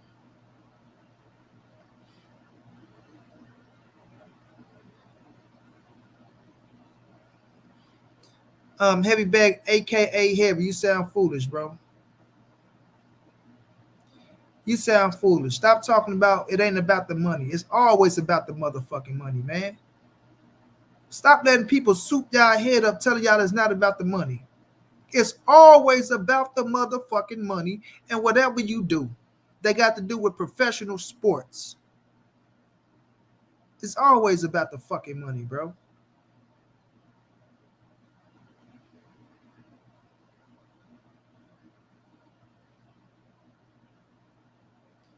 So, when I'm looking at the situation, bro, um, Tank is the big dog. Canelo is the big dog. You can't shame a person into doing shit. I don't give a fuck how y'all feel out here, because y'all went out there and fucked up and signed a stupid ass contract, right? Credit. Y'all became undisputed. Salute to that. Like I say, I'm never gonna sit around and try to take the tradition of boxing away of becoming a world champion. Doesn't matter, right? But people have said themselves, and they're said a million times, and then act like they don't know what the fuck they talking about when they say it's a business and we in a business era.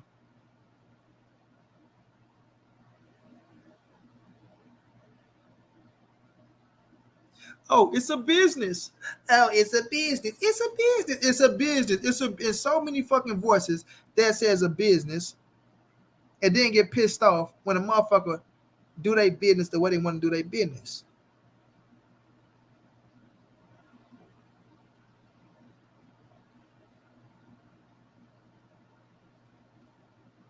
You know what I'm saying?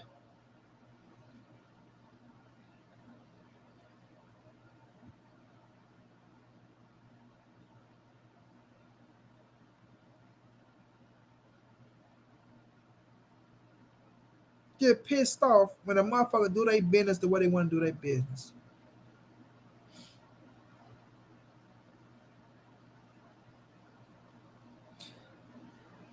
Levon Downs, even Devin Daddy said Tank is the A side. They know who the A side is.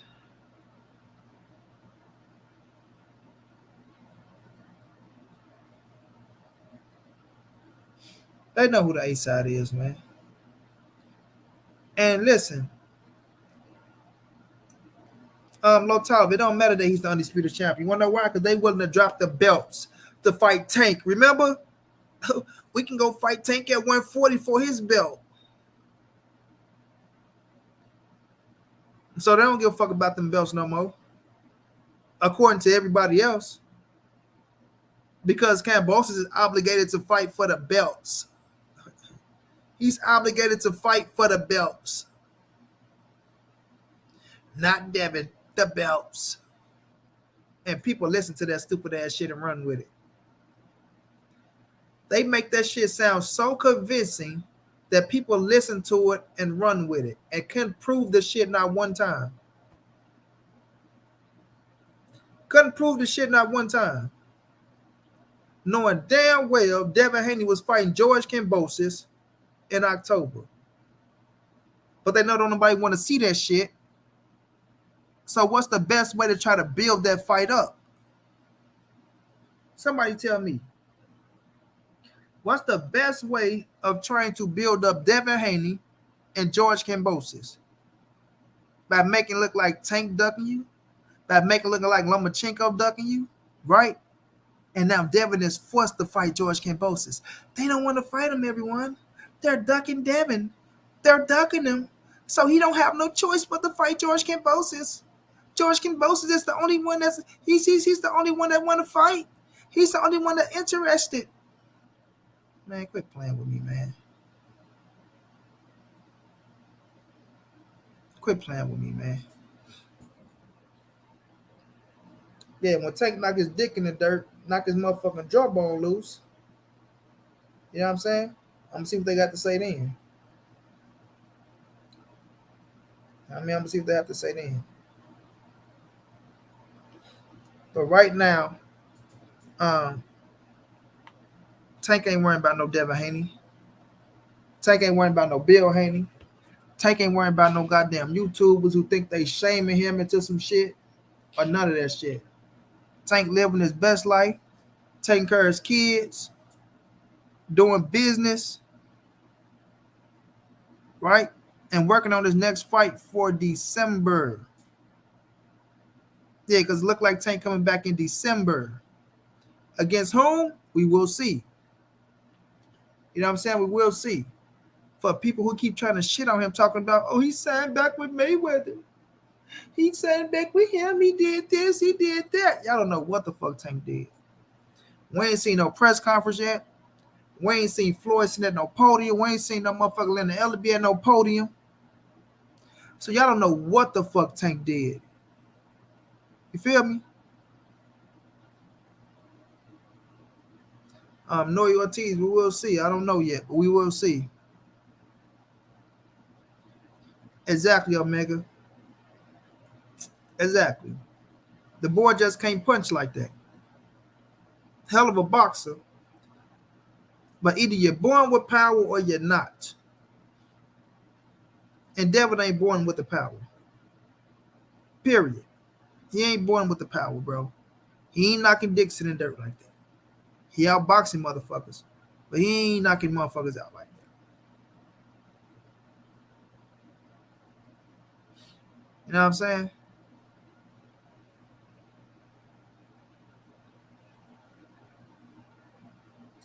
Heavy bag, aka whether it's T.O., if it's Ryan, it's a big fucking fight. Period. Noe, I'm not guessing. I'm sorry. We will see.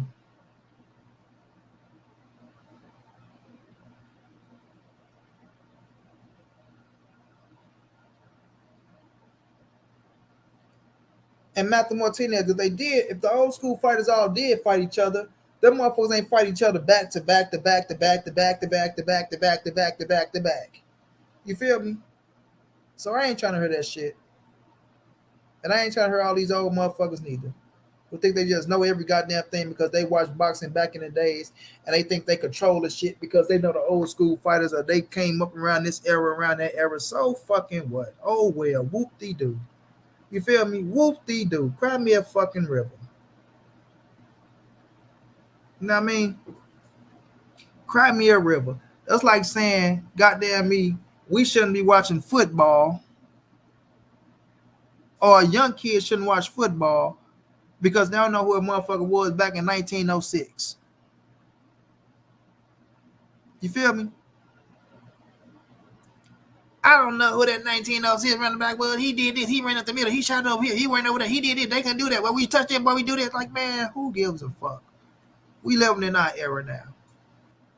We living in our era now.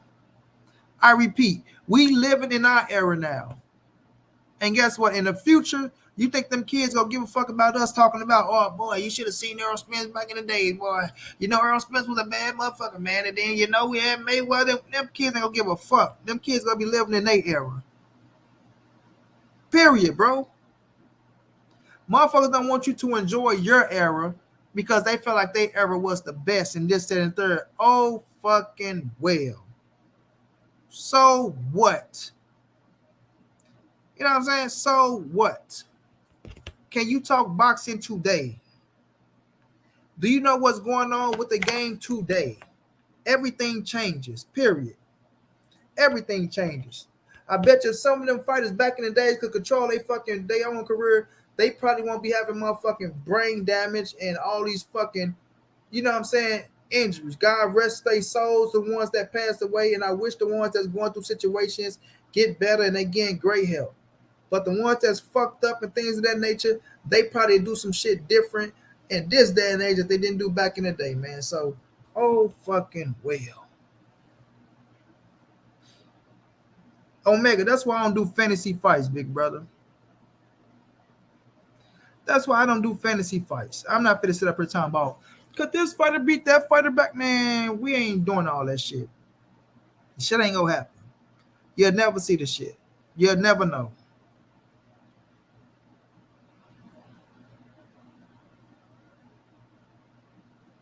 For all we know, fighters could have been on a million motherfucking steroids back then. They weren't testing like that. Huh?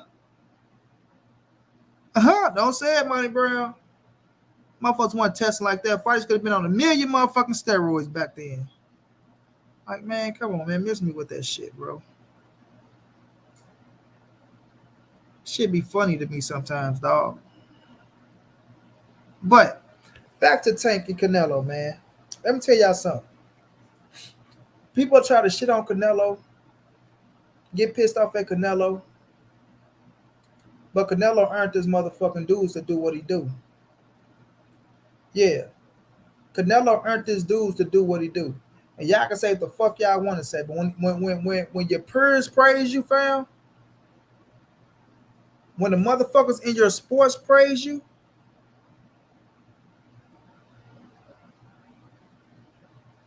and they give you your just due, and they say that you're a bad motherfucker, and they validate you as the man, who gives a fuck about what the fans got to say?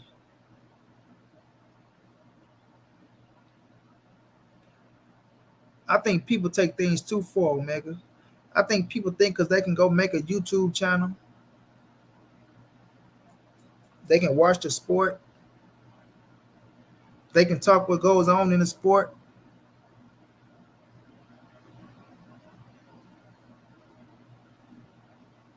That shit kind of goes to their head a little bit.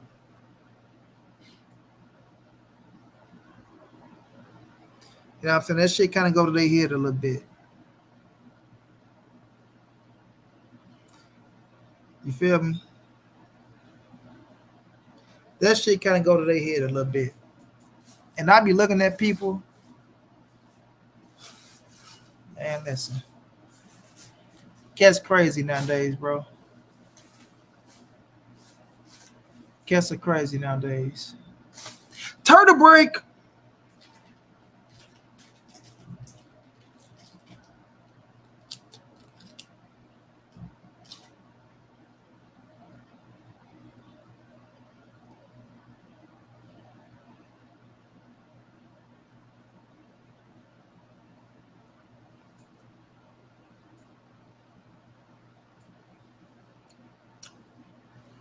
Mm-hmm. Look LeBron down. People can say what they want to say, but this is a fucking business, bro. This is a business. They can run around here with all these false ass, fake ass narratives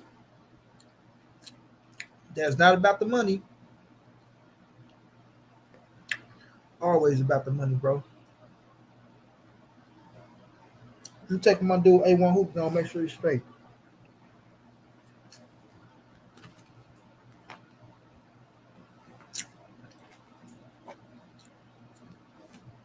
I put a check on A1 hoop on yesterday, bro.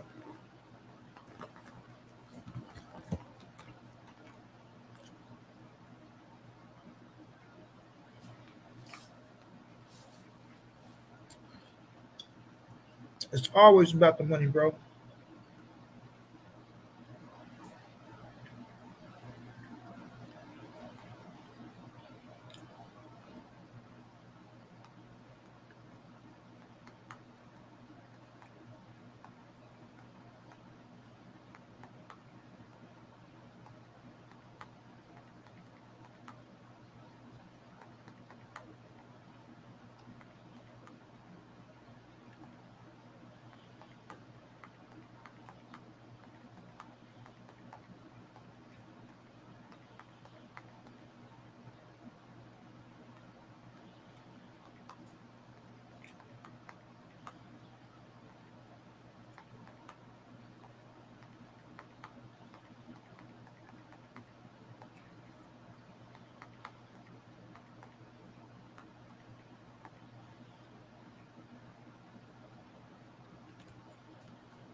It's always about the money, bro. You feel me?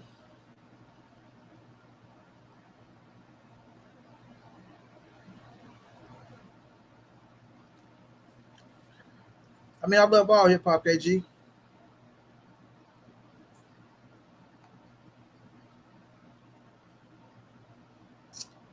I just hit him up. He just popped up in my head, bro. You know he got COVID. He got COVID and the baby girl got COVID, bro. So I'm, keep him in y'all prayers. But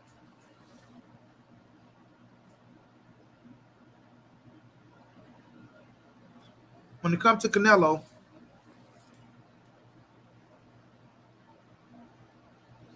and everybody coming up with their little narratives, and everybody coming up with what they think the man should do, and how the man should move, and who he should fight next, and who he ducking, and who he afraid of, and all that weird ass shit. It's just crazy to me, right? It's crazy to me.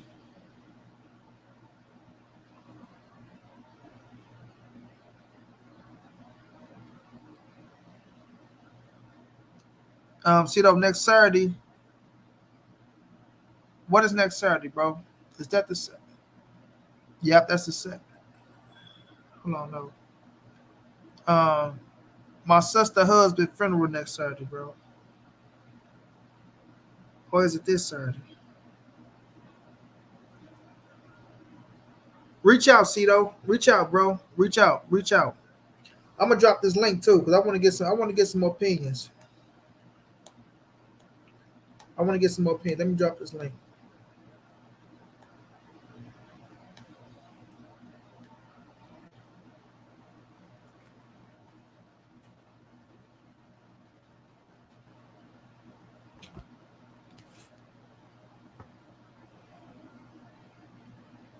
Damn.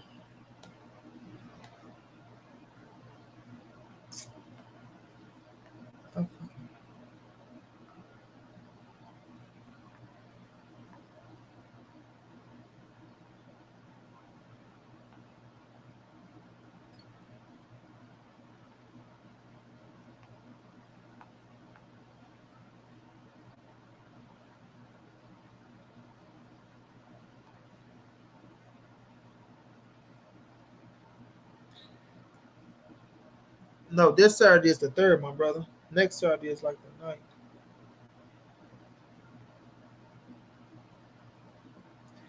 Either way, I'll find out.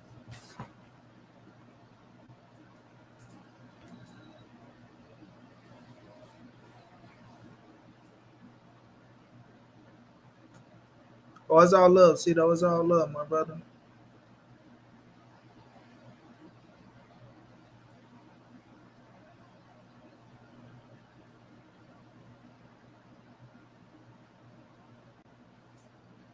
Nor does he want to see Devin and he's not allowed. Are you crazy? My dog Cito, what's going down? What's going on, man? Chilling, man, just kicking game, talking this Canelo shit for all these Canelo haters out here that want to keep saying the same shit about the same shit, like something changed and everything is still the same, but now somehow things, magically, I don't know, man, it's weird. It's weird. It's like it's really weird to me, right? Because Canelo said before they didn't want to fight no more Mexican fighters, right? Mm-hmm. But he did tell him he'll still fight David Benavidez. I Um, mean, I'm. Go not ahead, only man. that, Go ahead. Canelo Alvarez is still fighting Triple G, the man that we knew he was fighting after the Mitre Bivol, whether he won or lost. But somehow Canelo moving different, and he's doing this, he's doing that. But he's still in position to fight Triple G next, and we don't know what's coming after the Triple G fight. So if he was to beat Triple G, let's just say he go fight Jamal Charlo next. Is he still a bitch ass nigga? Is he still moving funny and shaky and all that shit? I mean, man, bro, I've been following you for almost 2 years now, man. And the funny part is, I always agree with you on a lot of things that you speak about. I mean, not that I disagree with anything, but I mean, why would anyone question what Canelo decides to do next? You see what I mean? The guy, look, this is my problem with a lot of people who bash Canelo. All right, this is the thing. I've been following that guy for the last 10 years, way before he became popular over the internet. And I just remember my dad when he came back from Mexico back in 2007, speaking about Canelo, right? Uh-huh. And I decided to Google, like, YouTube it back in the day, like when, when he was coming up as a 15, 16-year old. The kid's got potential, right? And he got signed by Golden Boy. I remember his first fight with Jose, I think it was Jose Miguel Cotto's brother. And he His got rocked. cousin. Was it his Yeah, brother or his cousin? it was his brother. It's his And brother, you right. yeah, he got rocked in the He first the one round. that rocked him, right? Yeah, Right. yeah, he rocked him in the first round. The kid was young, man. And he came back and he Let me bounced and stop he you, showed. Cito. Let me stop you Well, just one time and I'm gonna let you go. A dude came on here and the motherfucker told me Canelo got a draw against so and so, so and so. I go find the draw. Canelo was 15 years old fighting a 23-year-old man. you're talking about when what's his name, El Titero. You're talking about the guy who was technically like a pro boxer. I mean, he's not a pro boxer. He was a lightweight who beat, I believe it was, he went up in class. Yes, They call him El Títere, the puppet master. So okay, that guy in particular, he went up in weight to fight Canelo back when he was, when he was like 15 years old or Canelo was 16. 15, bro. Yeah, he was a young kid, and he fought a grown man who went up to welter, and it's like, okay, who gives a damn? That was when he was still a kid, man. A Why kid, why bro. that didn't that was like that's like Manny Pacquiao when he took a loss to I got one Dominican fighter, man, he rest in peace. Agapito Diaz, who was okay, he lost to him, but look at how Manny Pacquiao's legacy is now. You get what I mean? Like, it's irrelevant. May that fighter rest in peace, but Manny Pacquiao's Manny Pacquiao, Canelo's Canelo. Just like, look, I'm a big Floyd Mayweather fan, and I know you call him the GOAT always. And Mayweather's career, I'm 40 years old, so I've been following him since he was in the Olympics back in the day, and I just remember just Floyd Mayweather's career has always been, people don't appreciate the art of boxing, and Mhm. I was seeing online that they were like, oh, the biggest controversies when he fought Jose Luis Castillo. Well, you know what? If you're gonna go there, then why don't you go back there with Oscar De La Hoya versus Mayweather? That was a very controversial decision, and Very close. exactly. Now Mayweather did win. Technically, he won off points. Did he really beat freaking Oscar De La Hoya and like annihilate him? No, he didn't. He just won because he was strategically a little bit more intelligent. He adjusted and he just beat him cleanly in that sense. But it could have been a draw. If It you could have been, and they say every time it's a close fight, Floyd do it. And Floyd's my goat. That's my goat. Yeah, that's But mine too, dude. He was they my say inspiration. He was my every time inspiration for. Floyd in a close fight, he do a rematch. How come he didn't rematch Oscar? That is up in the air that only him and Oscar will ever know. No, it's just a question for them, right? I don't give a fuck if he rematch him or not. I feel like he beat him. You move on. That's my thing. You Yeah, know, if it's up to you if you want to rematch or not. Floyd became the money man after Oscar De La Hoya, right? yeah, So when they of always course. talking about when they after Floyd fought Oscar De La Hoya, they say that, oh, well, Canelo don't want to fight no more Mexican fighters, and he don't want to do this, he don't want to do that. Canelo But 30, 33 at but the time, right? But yeah, let me ask you a question, see if you can answer. How many black fighters have Floyd fought after Oscar De La Hoya in the 11-year span? How many black fighters? the only ones that I can remember off the top of my head, um, Zab Judah, No, Sugar Shane, no. After Oscar De La Hoya. Sugar Shane Mosley, Uh huh. and I think Berto. That was it. Ding, ding, ding. There you go. Yeah, So that, that's an 11-year span. yeah, 11 11 years. years. Yeah. It's not the point that Canelo don't want to fight no more Mexican fighters, right? So someone brought this up to me earlier today. I was talking with a close friend of mine at work, and he was talking about, oh, how come Canelo isn't fighting a Mexican fighter? Who's a champion from Mexico that is reigning at 168 and at 175? Right. I'm like, so who's he gonna fight? I'm like, he's gonna fight for no title, no legacy. Okay, it's a name. I get it. It's a big draw. What else do they got to offer on the table, though? You see what I'm saying? I'm half Mexican, bro. I'm from the south side of Chicago, where it's like heavily Mexican, and anybody will tell you there's no champion at 168, no champion at 175. So what's he gonna gain out of fighting someone who doesn't hold a belt or doesn't have anything to offer? Okay, it's a legacy fight. I think I'd be more drawn to seeing Charlo fight Canelo. That would be more of like an interesting fight. Like, okay, an American fighter versus Canelo. All right, cool. And they're in the same category as far as popularity when it comes down to, like, you know what I'm saying, the name sells. But Benavidez hasn't fought anybody at Canelo's caliber. And Zordo, really, who has Zordo Ramirez fought?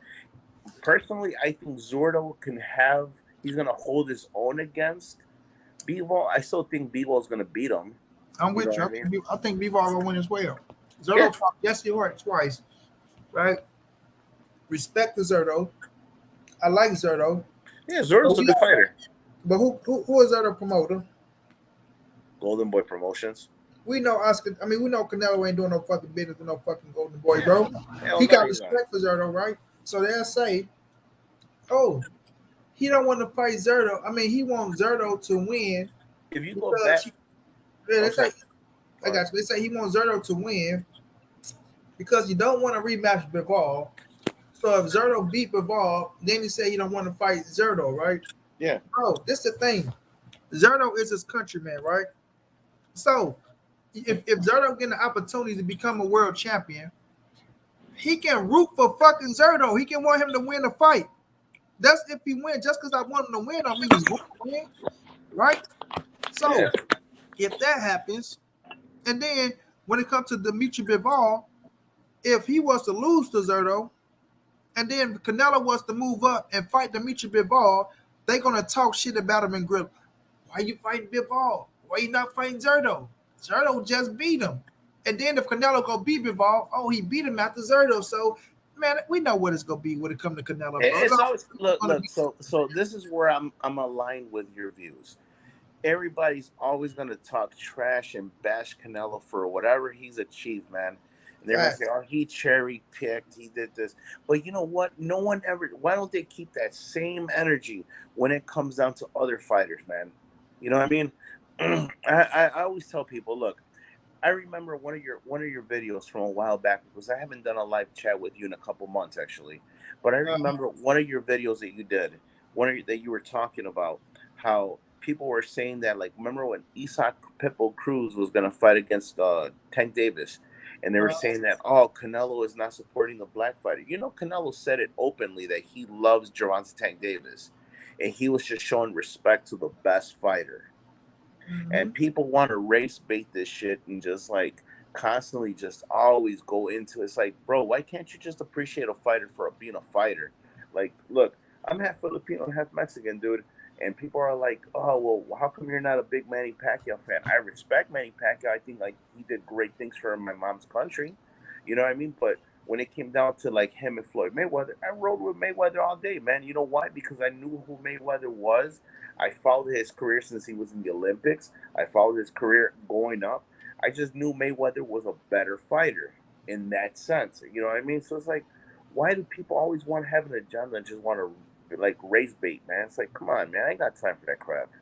Exactly. I mean, so Bob said, stop making excuses for Canelo. Who did Canelo duck, Bob? Yeah, tell me one thing. When they start going down, bro. Look, here's my thing, man. I'm not gonna keep you online because I gotta go and, like, take care of some stuff and actually. But just a question for you, Money.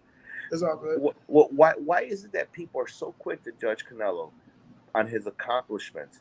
The man cleaned up the division at 168. And they're saying, oh, he didn't fight Benavidez. Benavidez lost his title, bro. He beat an Englishman, 2 Englishmen at that for their title. He went to PBC, beat their fighter who had the belt, knocked him out, took it, and he unified it for 168. Now, Benavidez, who has he fought in his resume? Who has Charlo fought that's on their resume? That's on the same competitive level. You know what I mean? But they want to all give praises to these fighters. Oh, they did this, they did that. Why don't they say I have the same judgment, same energy? Why don't they have the same draw? That they, since they bash Canelo so much, why don't they bash these other fighters too? You get what I'm saying? 120%. And not only that though, my boy. It's like this. When it What our money? What's going down, champ? When it comes down to Canelo, right? Canelo ain't shit. If he's a drug cheat, if he's a duck, if he's a cherry picker, if he got his ass beat, then why do y'all want to see all these other fighters fight him so bad to solidify that they're the dude to y'all, right? Because they'll sit up here and say shit as if, oh, well, they're trying to fight him, and they're a monster, and they're a killer, and they this. So, respect to David Benavidez. Y'all know David Benavidez gave me a shout out. I love David Benavidez. I love his style of fighting. He's a great fighter. I think he's just still too young. He needs. But my thing is, if he can go knock out motherfucking David Lemieux, and he's a monster, and then Canelo go knock out Caden Plant, and it ain't impressive. Money. I got a question for you though. What type of shit is that? Yeah, money. But here's a question though. Okay, he knocked out Lemieux. How old is Lemieux? And was he a true 168er? That's Triple G knocked him out in 2015. Yeah, I don't even want to say that. I only want to 7 years ago. Exactly, because when Triple G knocked him out, and then Canelo go beat Triple G, it don't mean shit. But now David Benavidez beat David Lemieux, and now, oh my God, he's just a fucking killer. And look how he beat him, man. Because it be them narratives that they be pushing for the fighters that they like, bro. Do you remember back in 2012 or 2013 when a Mexican fighter named Marco Rubio? Marco Rubio. Yeah. He knocked him out and beat him, and he beat him when he was undefeated. People tend to forget that, really. Lemieux isn't the killer that they portray him to be. Exactly. They're not gonna get credit where credit is due, bro. They're gonna find a way to. I gotta bounce, man. But I'll holler at you some other day, man. I bless you guys. I'll give you a holler when I'm over there in St. Louis, man. No doubt. Manny B, what's going down, champ? What up? Hey, so speaking of David Benavidez, I'm actually in Tucson. I live in Arizona. I'm from Texas though, but okay, he's big out here. Everybody like out here in Tucson, Phoenix, they fuck with Benavidez. But he earned his position. I like David Benavidez, bro. I want to see Canelo and David Benavidez fight. That's the thing. It's not like I'm up here saying I agree with Canelo saying he don't want to fight no more Mexicans, right? It's just the point of how people going about it and making it out to be something that is not, when he already said this shit before, but now all of a sudden, now that he said it again, it's just so, oh shit, it's the biggest thing that they ever heard, and he's the biggest duck, and all, like, man, miss me with the bullshit, bro. Well, Benavidez, I consider him like Chicano because his dad's Mexican. Like, I'm Mexican American, they call me Chicano. Like all my family growing up, even when I would go to Mexico. Chicano. Like your parents are Mexican from Mexico, but you're born in Texas. You're American. That's Chicano. I got you. And like, I respect it though. Like, I respect it, fam, right? And the thing is, like, what I don't like is they feel like, oh, if they don't fight Canelo, and if Canelo don't fight them, that it's the end of the world, right? It's the end of the world. So they doing all this shit. My thing is, what I gotta say, if they was to fight Canelo and then they take a loss, who do they fight to build themselves back up? You feel me? Right. So that's like it's other fighters out there for them to fight to still become somebody and to build their own resume. And one thing I like about David Benavidez is he's not like everybody else to where he act like his Canelo is the only fight. You know what I'm saying? He is trying to go find other fighters to fight, and I can respect that in him. But the people that love to shit on Canelo and make it as if Canelo is the only fight for David Benavidez, and he can't make his name off nobody else and all that shit. You know, they're the motherfuckers I'm really talking to. You know, right? Doug right side, what's going down, bro?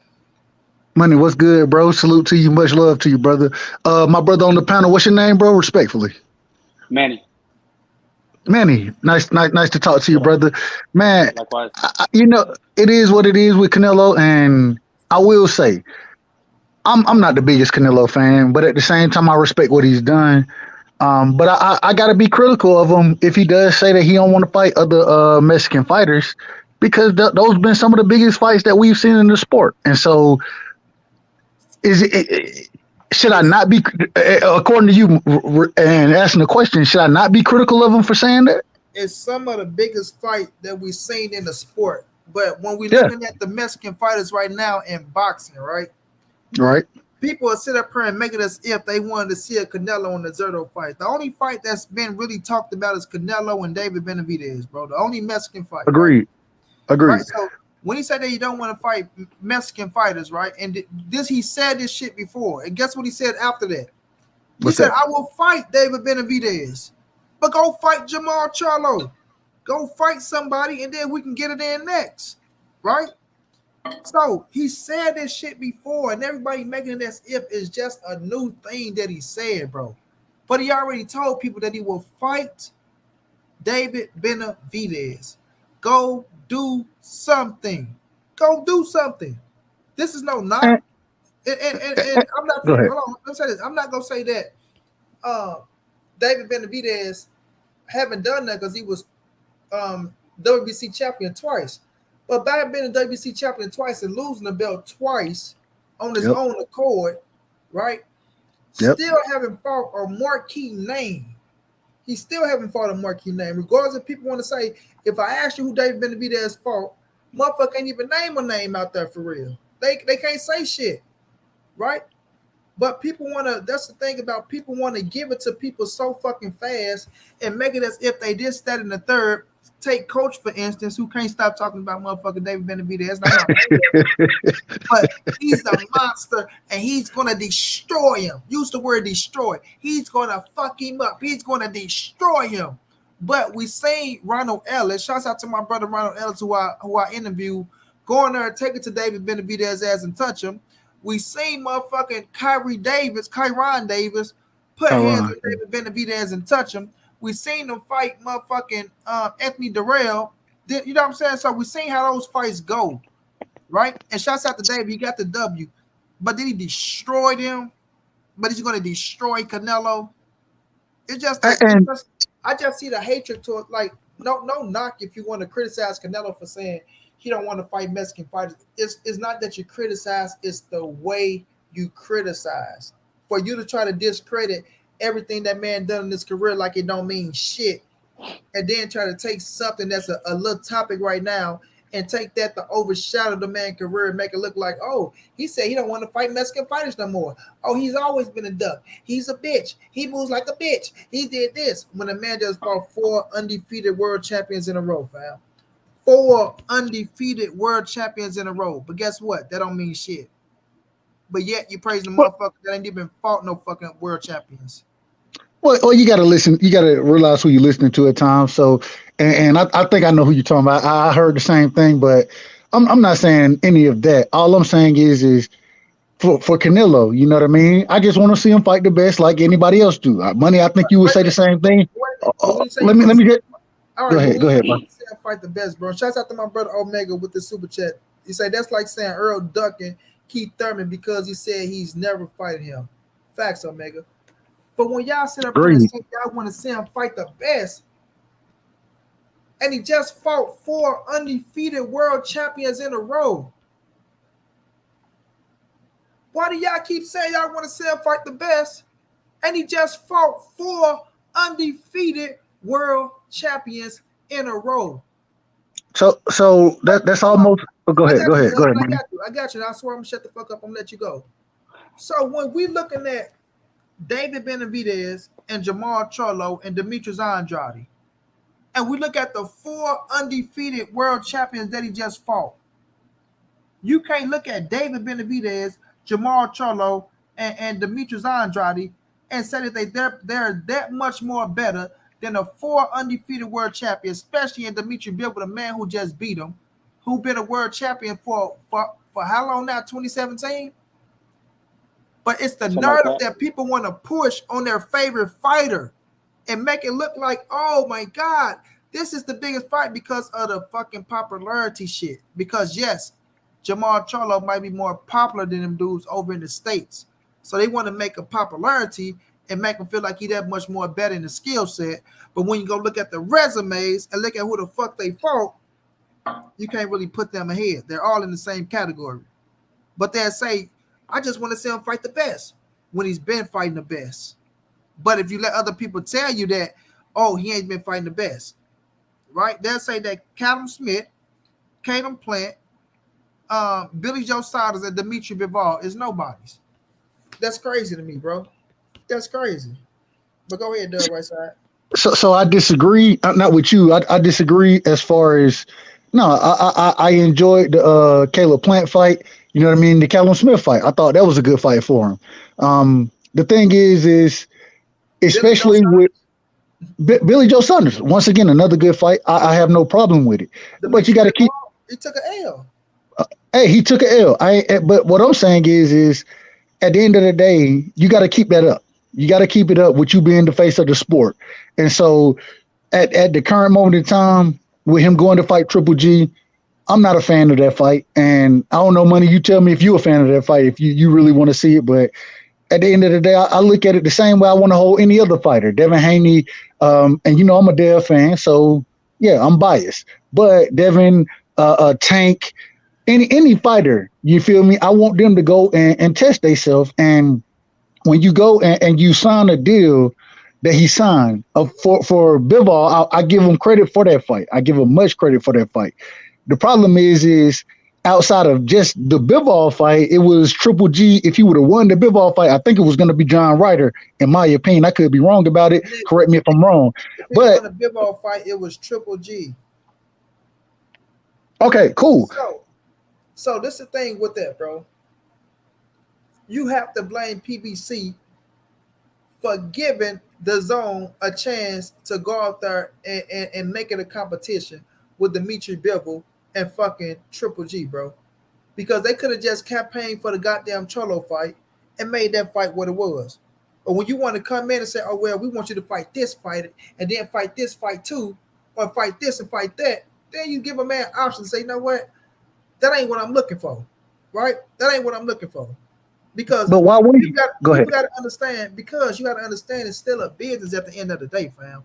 So when we're looking at the Bivol fight, right, who was looking like he was going to fight him before, when he came and feel to say today, when he fought Caden Plant, what they looked like it was going to fall through, right? So if he came and said, you know what, I'm not trying to fight, and that fight right now, I'll fight this fight, then I'll move on to something different. But just because y'all see that he signed a fight with Bivol and Triple G, of course we're going to want to see him fight somebody else other than Triple G. But Triple G is on the contract, right? So when people look at Triple G, they want to make it like, oh, well, Triple G, he's an old man. He's this, he's that, he's that. Triple G only lost to Canelo Alvarez, right? Triple G is still a unified world champion at the middleweight division.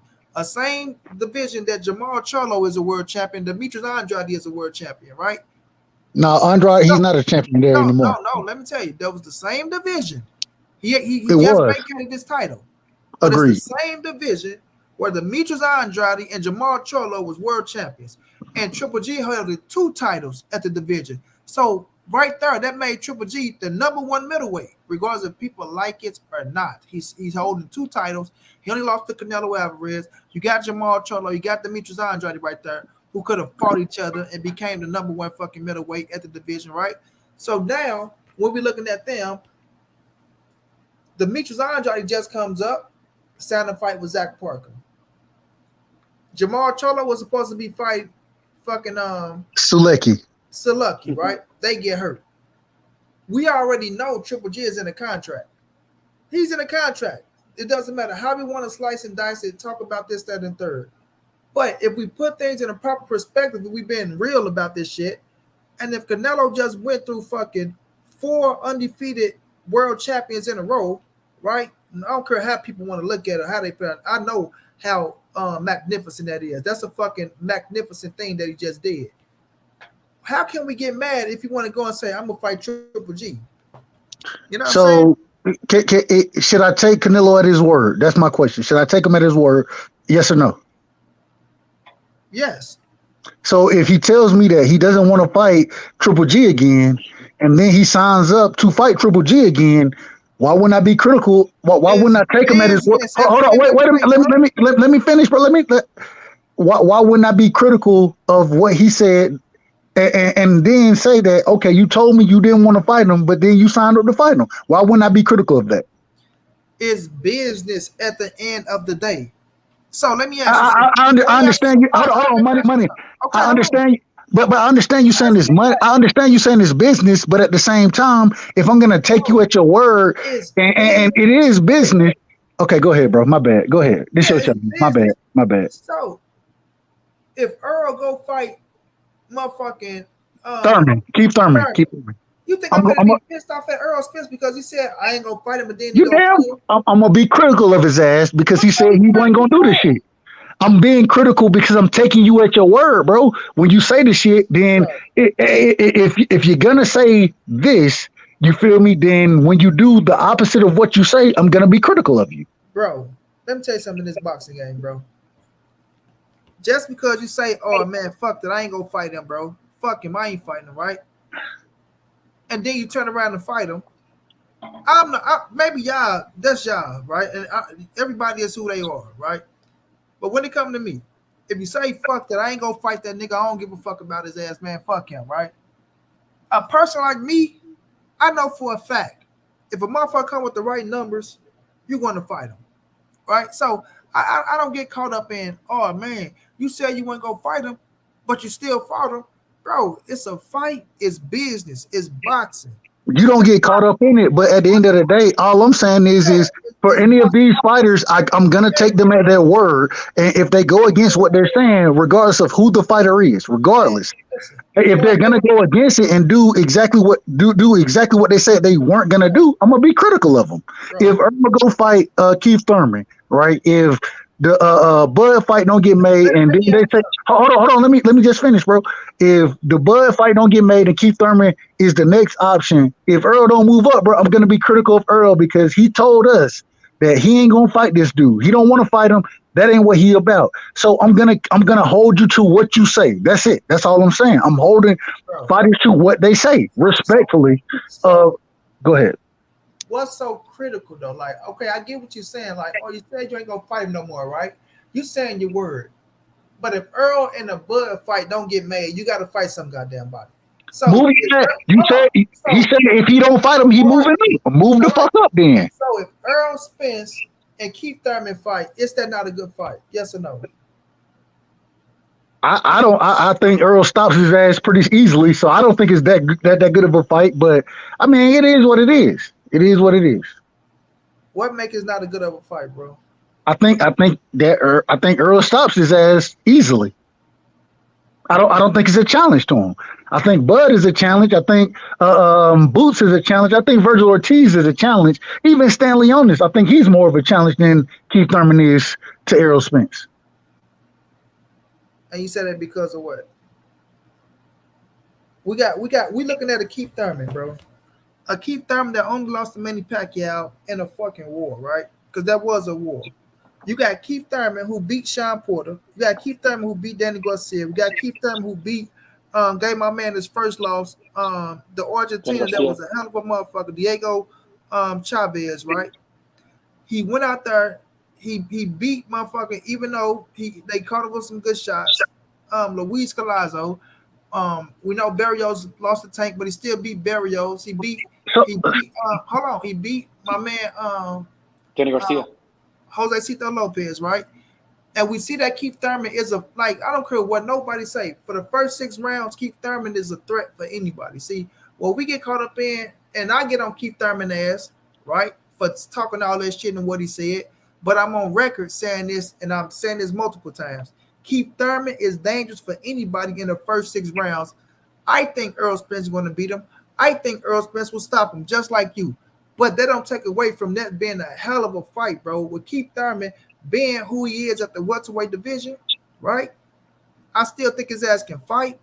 And I won't be mad. Like, I want Earl to beat him and fold his ass up and put him on the resume. Yes, I want to but that don't take away from Keith Thurman and what he's done in boxing, and that the motherfucker can still fight right now, bro. I'm not trying to take away from Keith Thurman. All I'm saying No, is I'm just that saying it don't take away. Not you. I'm just saying it don't take away from him. From no, what and I'm not disagreeing. All I'm saying is I'm gonna hold EJ to his word. I'm holding fighter. Any fighter, if you come out and say certain things, bro, I'm gonna hold you to what you say.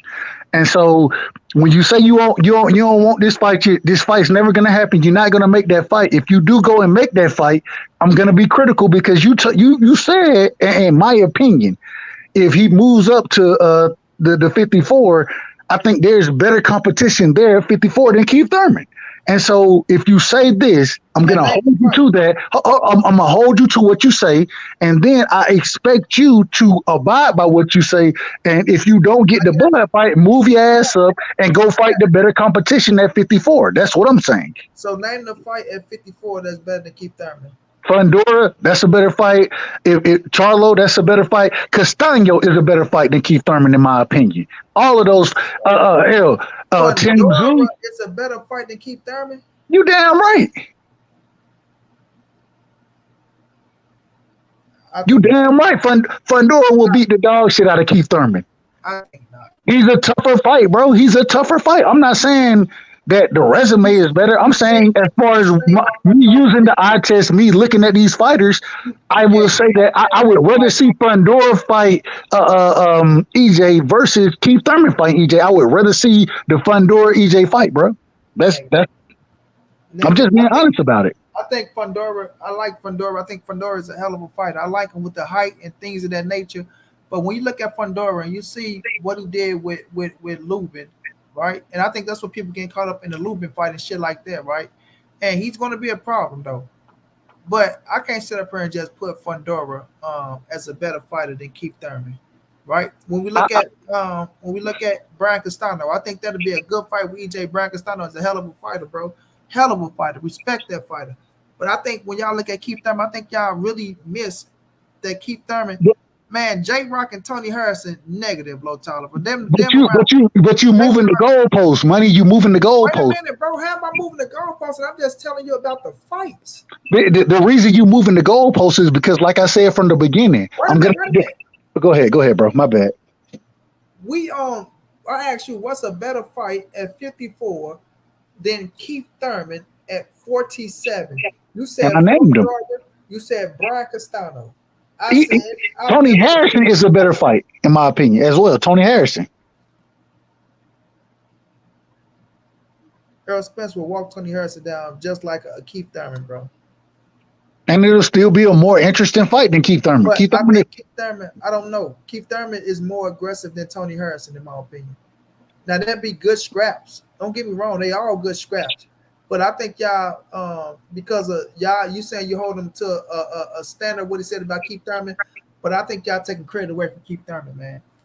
I'm not trying to take any credit away from Keith Thurman. All I'm saying is when you say certain things, I'm going to hold you to what you say. And when you do that, go ahead, bro. That's out of just Earl being pissed off at Thurman for how he tried to play him and shit, right? Which I know I'm not pissed off at Earl Spence. I got on Thurman ass a few times, bro, about how he out in this motherfucker trying to make it as if he made Earl Spence and the fighters he fights. So, yes, it gets to Earl Spence a little bit like this motherfucker talk all this shit as if I took his route and this, that, and the third like he made me. So, that's why Earl feel the way he feel. But for us inside the ring, I still think it's a competitive fight. And I got Earl folding his ass up. But Keith Thurman can fight his ass off, bro. The motherfucker can fight. I'm not saying it won't be competitive, though. I'm not saying that. I'm saying that I'm taking you at what you say. And when you say that, I expect you to abide by what you say, bro. And so if you're going to abide by, if you, like you said, he ain't going to fight goddamn Keith Thurman. If he go fight Keith Thurman, I'm going to be critical because I'm like, bro, you done told me you ain't want that fight. And so now you're fighting the nigga. Why are you fighting him if you don't want that fight, bro? Go get the, and once again, him moving up to 54, I think, in my opinion, I think a Fundora fight will be more interesting than a Keith Thurman fight. That's my opinion.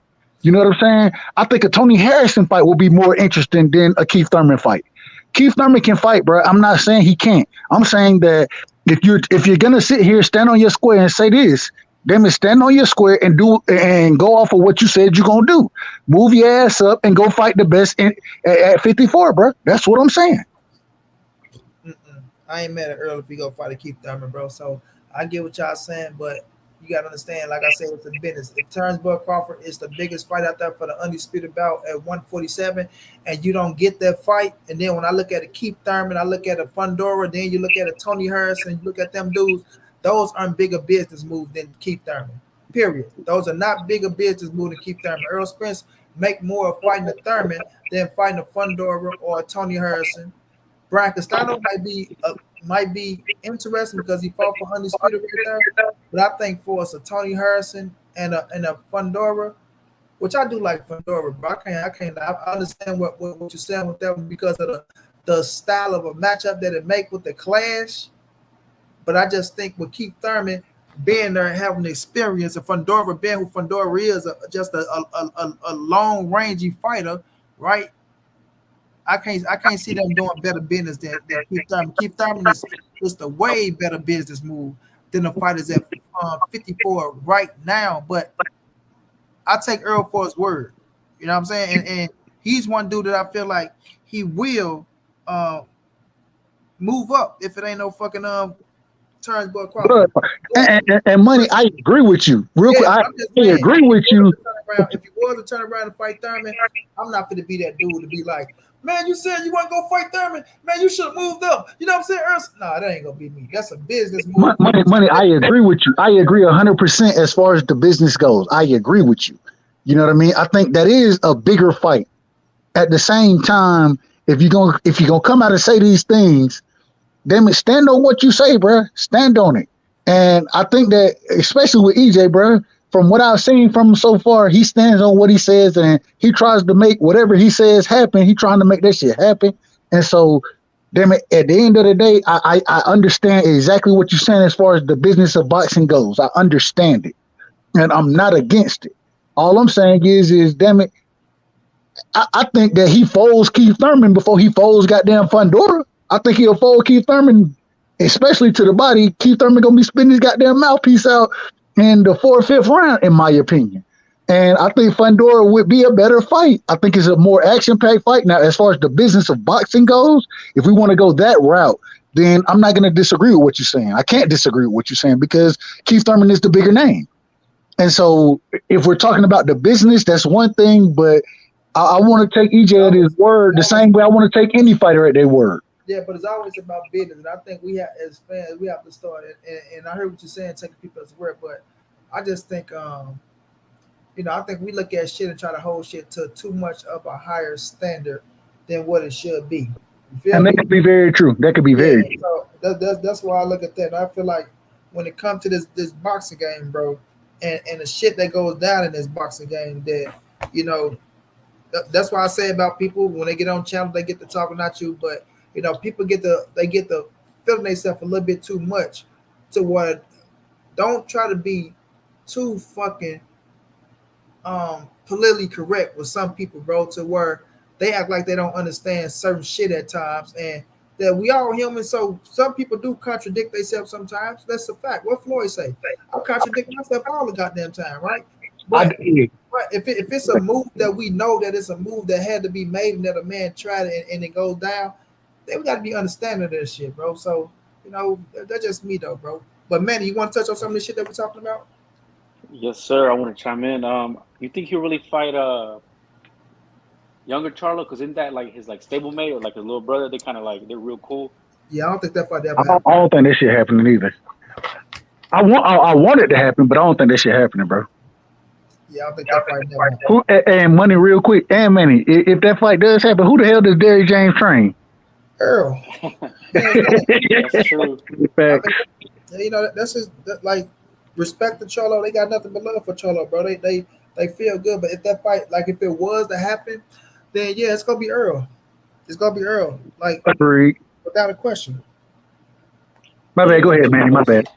No, I feel they're too close. Both from Texas. They got too much love for each other. So I don't think Earl is who made Derrick James who he is right now today. That's his number one guy. He even talked to Earl when he's finna get Jamel Charlo. He talked to Earl about Jamel Charlo came to him what you think about him training with Derrick James? But that's just if it happened. But I don't think that bitch happened. You know what I'm saying? I don't think it happened either. I don't think it happened either. If they come with the right amount of money, Earl say yeah, but I don't even think Jamel Charlo will still accept that shit. Bro, if the money is right, bro, respectfully, and you heard Tyson, what he say?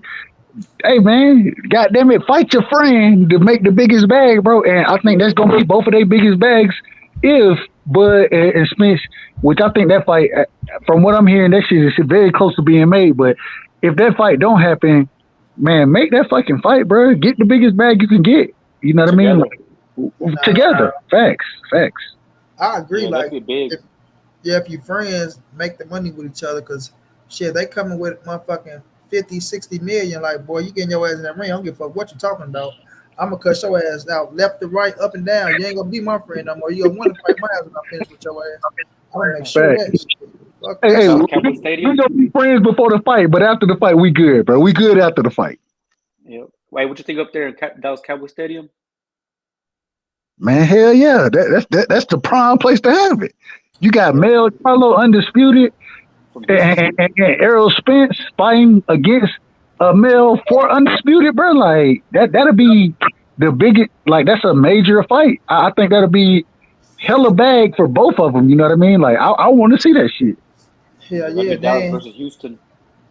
Oh yeah, There's only one place to put that bitch in Dallas, Texas. Yeah. Speaking of Mike Tyson, though, I was gonna bring something up. I tried to say it earlier, but I want to interrupt y'all. But I think lately, the only reason that Benavidez has had so much clout is because he was on the hot boxing with Mike Tyson, and he called him the Mexican Monster, and then he went and stopped Lemieux. So then everybody was like, "Oh, the Mexican Monster." That's why they know him.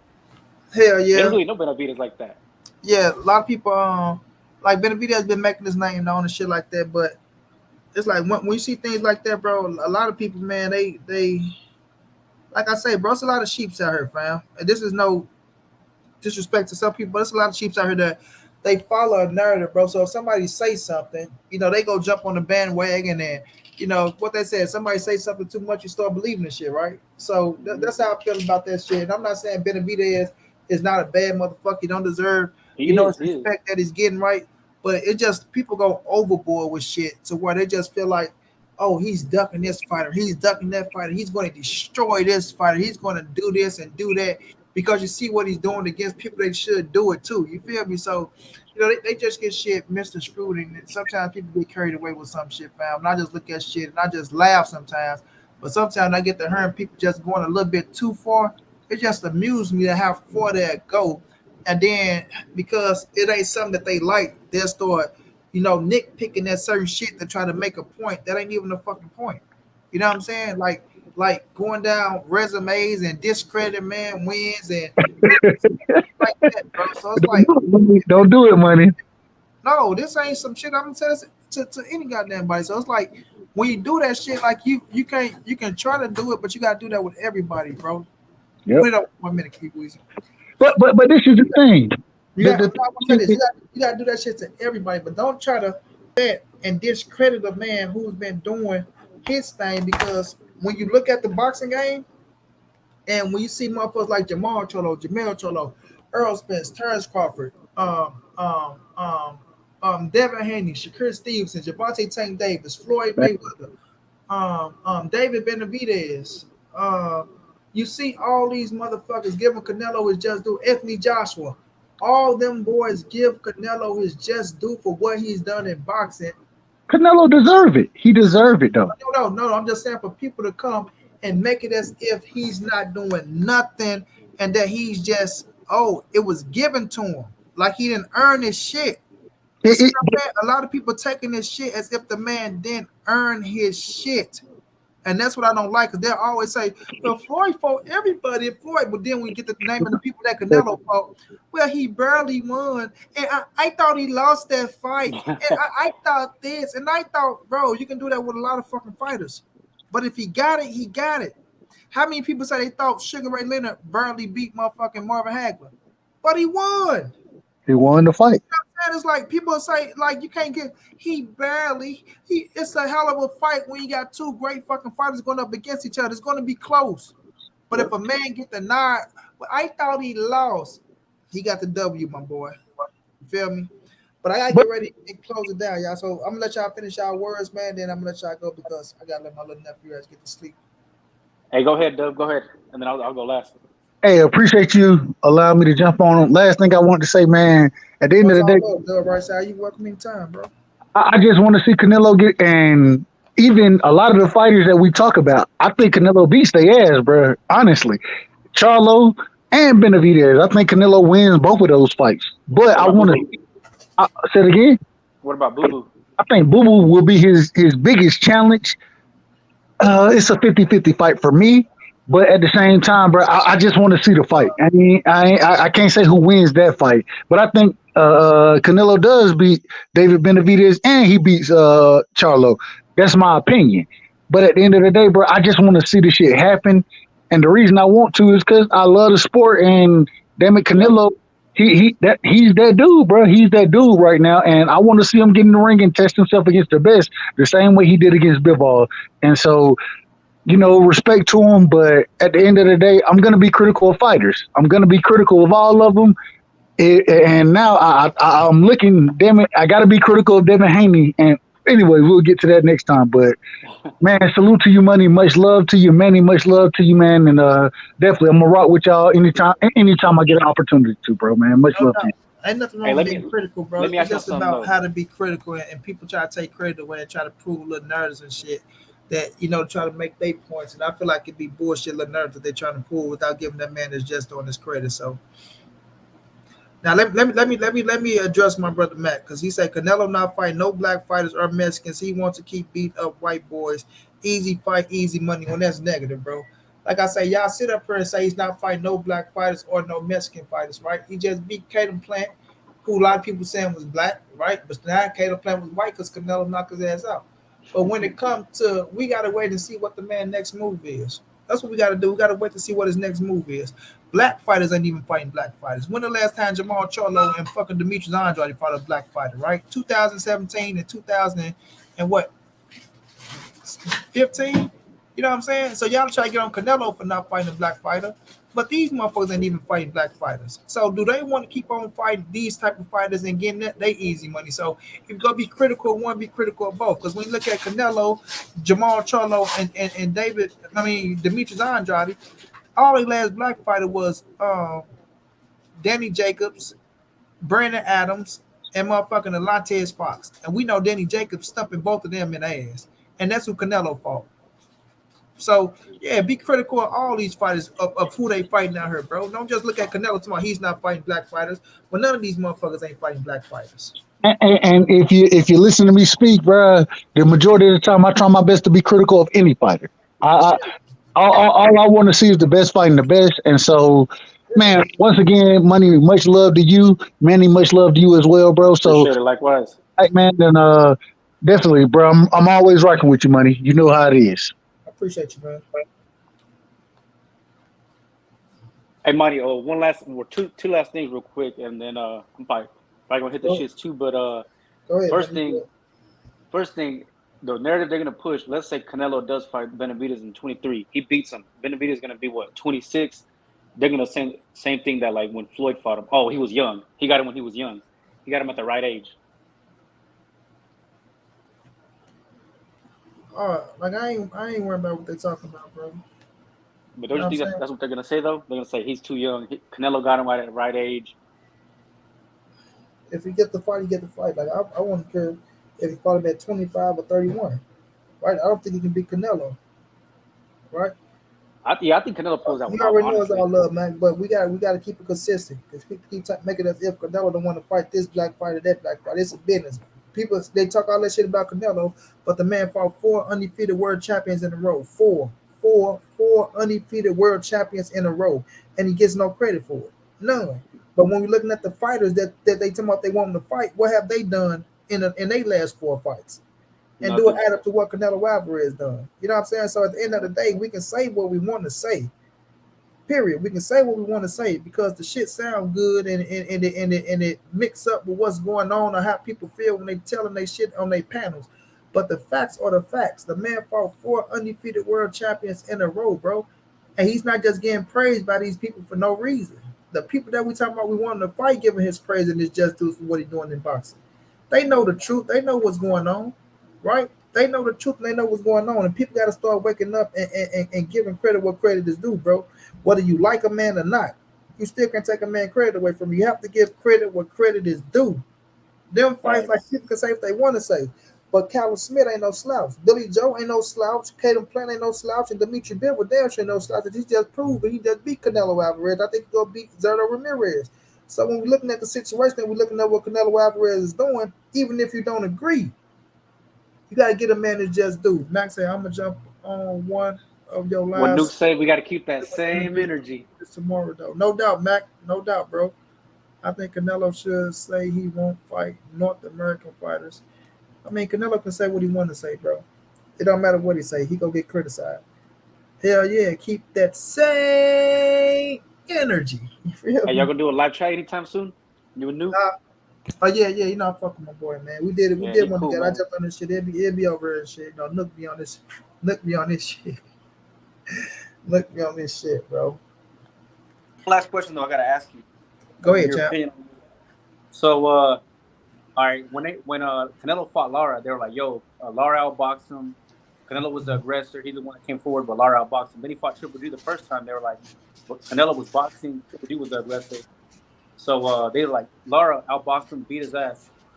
But then he boxed Triple G. They're like, well, Triple G was coming forward on that Uh, fight. I was like, well, Canelo was coming forward with Lara, and Lara was boxing him. So then on the second Triple G fight, they're like, Canelo was being the aggressor, yes, but it was ineffective. So it's like, what do you want to pick? Which narrative do we go with? right. Triple G was jabbing. He was jabbing. He did this. He did that. Like I said, bro, when it comes to Canelo, it ain't gonna never be good enough, bro. You know what I'm It's saying? like, When it which comes to style do you want Lara, to fight at? right? I thought Canelo won that fight against Lara. He gave Lara opportunity. He blew it. It's up to Lara to go out there and seize the opportunity. Canelo got to give his ass no rematch or nothing like that. So, you know, Especially on the end, they towards the end of the fight, Lara just didn't. He was just literally just moving. He wasn't doing anything. yeah. So Jab here and there, but yeah, he was moving around too much. yeah, he turn it off. You know, they just go find a way to anything they can look at to discredit Canelo, bro. That's what they go do. Period. That's what we gotta see. That's what we gotta know. Anything they can look at to discredit Canelo, to fit whatever they doing or what they saying, they're going to use it. You know what I'm saying? They're going to use it, bro. So when you great, that's what happened. You know what I'm saying? Like people, they sit up here, they want to say, "Oh, he's ducking these fighters, he's ducking that fighter." Man, the dude fought 4 undefeated world champions in a row, and they ain't give him no credit, bro. They ain't give him no Facts. credit. You know what I'm saying? So when I see shit like that, I really don't give a fuck what motherfuckers really have to say about Canelo Alvarez because they already unbiased. I mean, they already biased and unfair, and it ain't gonna never be good enough. If Canelo going there and beat, they want him to fight Jamal Charlo. They say he was the fucking the fucking weakest link. You see what I'm saying? When it looked like him and Jamal Charlo was going to make the fight happen, and my boy Mac probably left when he said Canelo ain't fighting. When look, they was going to make the fight happen. They said Jamal Charlo was the weakest link. Yeah. At first they were like he's ducking black fighters. Now Yeah. picked your mom. But is he even gonna fight? Didn't he get into it with like his baby mama not too long ago? Like maybe like last week or something? Yeah, the wife must have been saying some shit, but I don't get into that personal shit. You know what I'm saying? But my thing is, he was finna fight Jamal Charlo. They say, oh, he seen Jamal Charlo. Jamal Charlo just had a fight. It made him look like he was slipping. So Canelo wanted to fight him because Canelo think so. It ain't gonna never be good enough, bro. These people gonna always have something to say about him. At the end of the day, once they get into the ring with him, right? I don't think Jamal beat him. I don't think Demetrius Andrade beat him. I don't think David Benavidez beat him. I don't think Demetrius Bivol beat him in a rematch. Canelo go show them boys, man. Like they can say what they want to say about him, but history don't lie. And when Canelo career is over with, he gonna be the greatest Mexican fighter of all time. Period, bro. That's all I gotta say about that. Yes, But sir. give me your last words, bro. I'm gonna get up out of here. Oh shit. Hey, we hold you down up here in AZ, so I'm always tuned into your channel. Maybe I can jump in one of the live streams again. Man, you can whenever I drop the link, champ, you can click that thing, man, and jump on in. Did Arizona win? Arizona play? They actually play next weekend as their opening game against I think San Diego State. Next weekend, not this weekend. Yeah, the 10th. The 10th. Yep. Damn. Why so? Oh, okay. What? Okay, I get why. The I think division. it, I think the first game is next week. I know I'm going. I got tickets for it though for next week. Okay. Enjoy that game, champ. But Yes, like I said, sir. whenever I drop the link, man, you're welcome, bro. All right, man. Have a good night. You too. All right, y'all. Appreciate y'all for rocking out with your boy, man. I'll put some in for 2 hours. We end up going for 240, and it's all good. It's all good. You feel me? I appreciate y'all. Y'all know what it is. Thank you to my brother Omega. He already know. That's my bodyguard. Salute to my brother. Stay ready. Salute to Doug Right Side for jumping up on the panel. Salute to everybody for coming through. Rocking out with your boy. I will check y'all out tomorrow, Friday. You know what I'm saying? I'll check y'all out tomorrow, man, Friday. Y'all boys be good. Y'all be safe. Y'all know what it is. This your boy Money. It's the NSBC. Moving anybody safe in these streets. Hit the thumbs up. Subscribe to the channel. You want to donate OG Money on Cash App. Trainhouse52@gmail.com on PayPal. If not, just tell a friend, hit that subscribe button, like, comment, share the videos. Monica, what's going down, love? Why you coming in all late? Why you coming in late? You ain't rocking with me?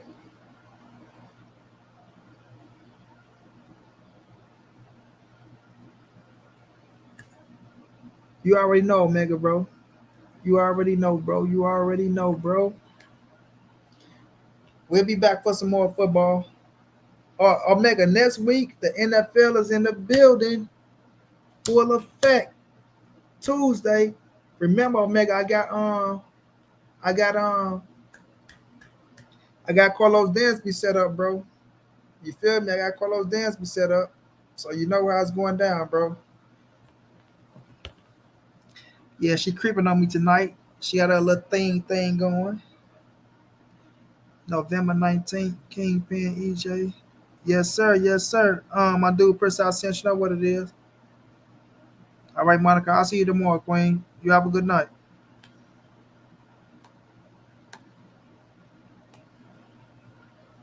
Yeah, so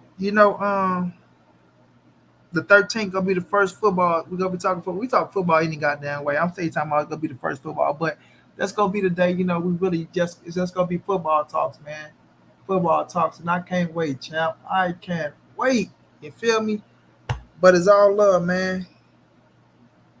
Um Daxo, how you pronounce that shit? What's going on, bro? How you feeling, bro? If I mess it up, I apologize, champ. All right, Monica, I'll check you out tomorrow, Queen. Y'all have a good one, y'all.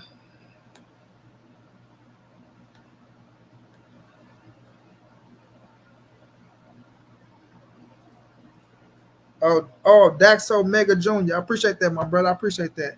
See, when I see all them damn letters, Daxo, I really couldn't. I thought it was gonna be something else, but I appreciate you, my brother. Come through tomorrow, Daxo. We'll be back tomorrow, bro. I appreciate you, though, champ. I appreciate you for showing love for many years, bro.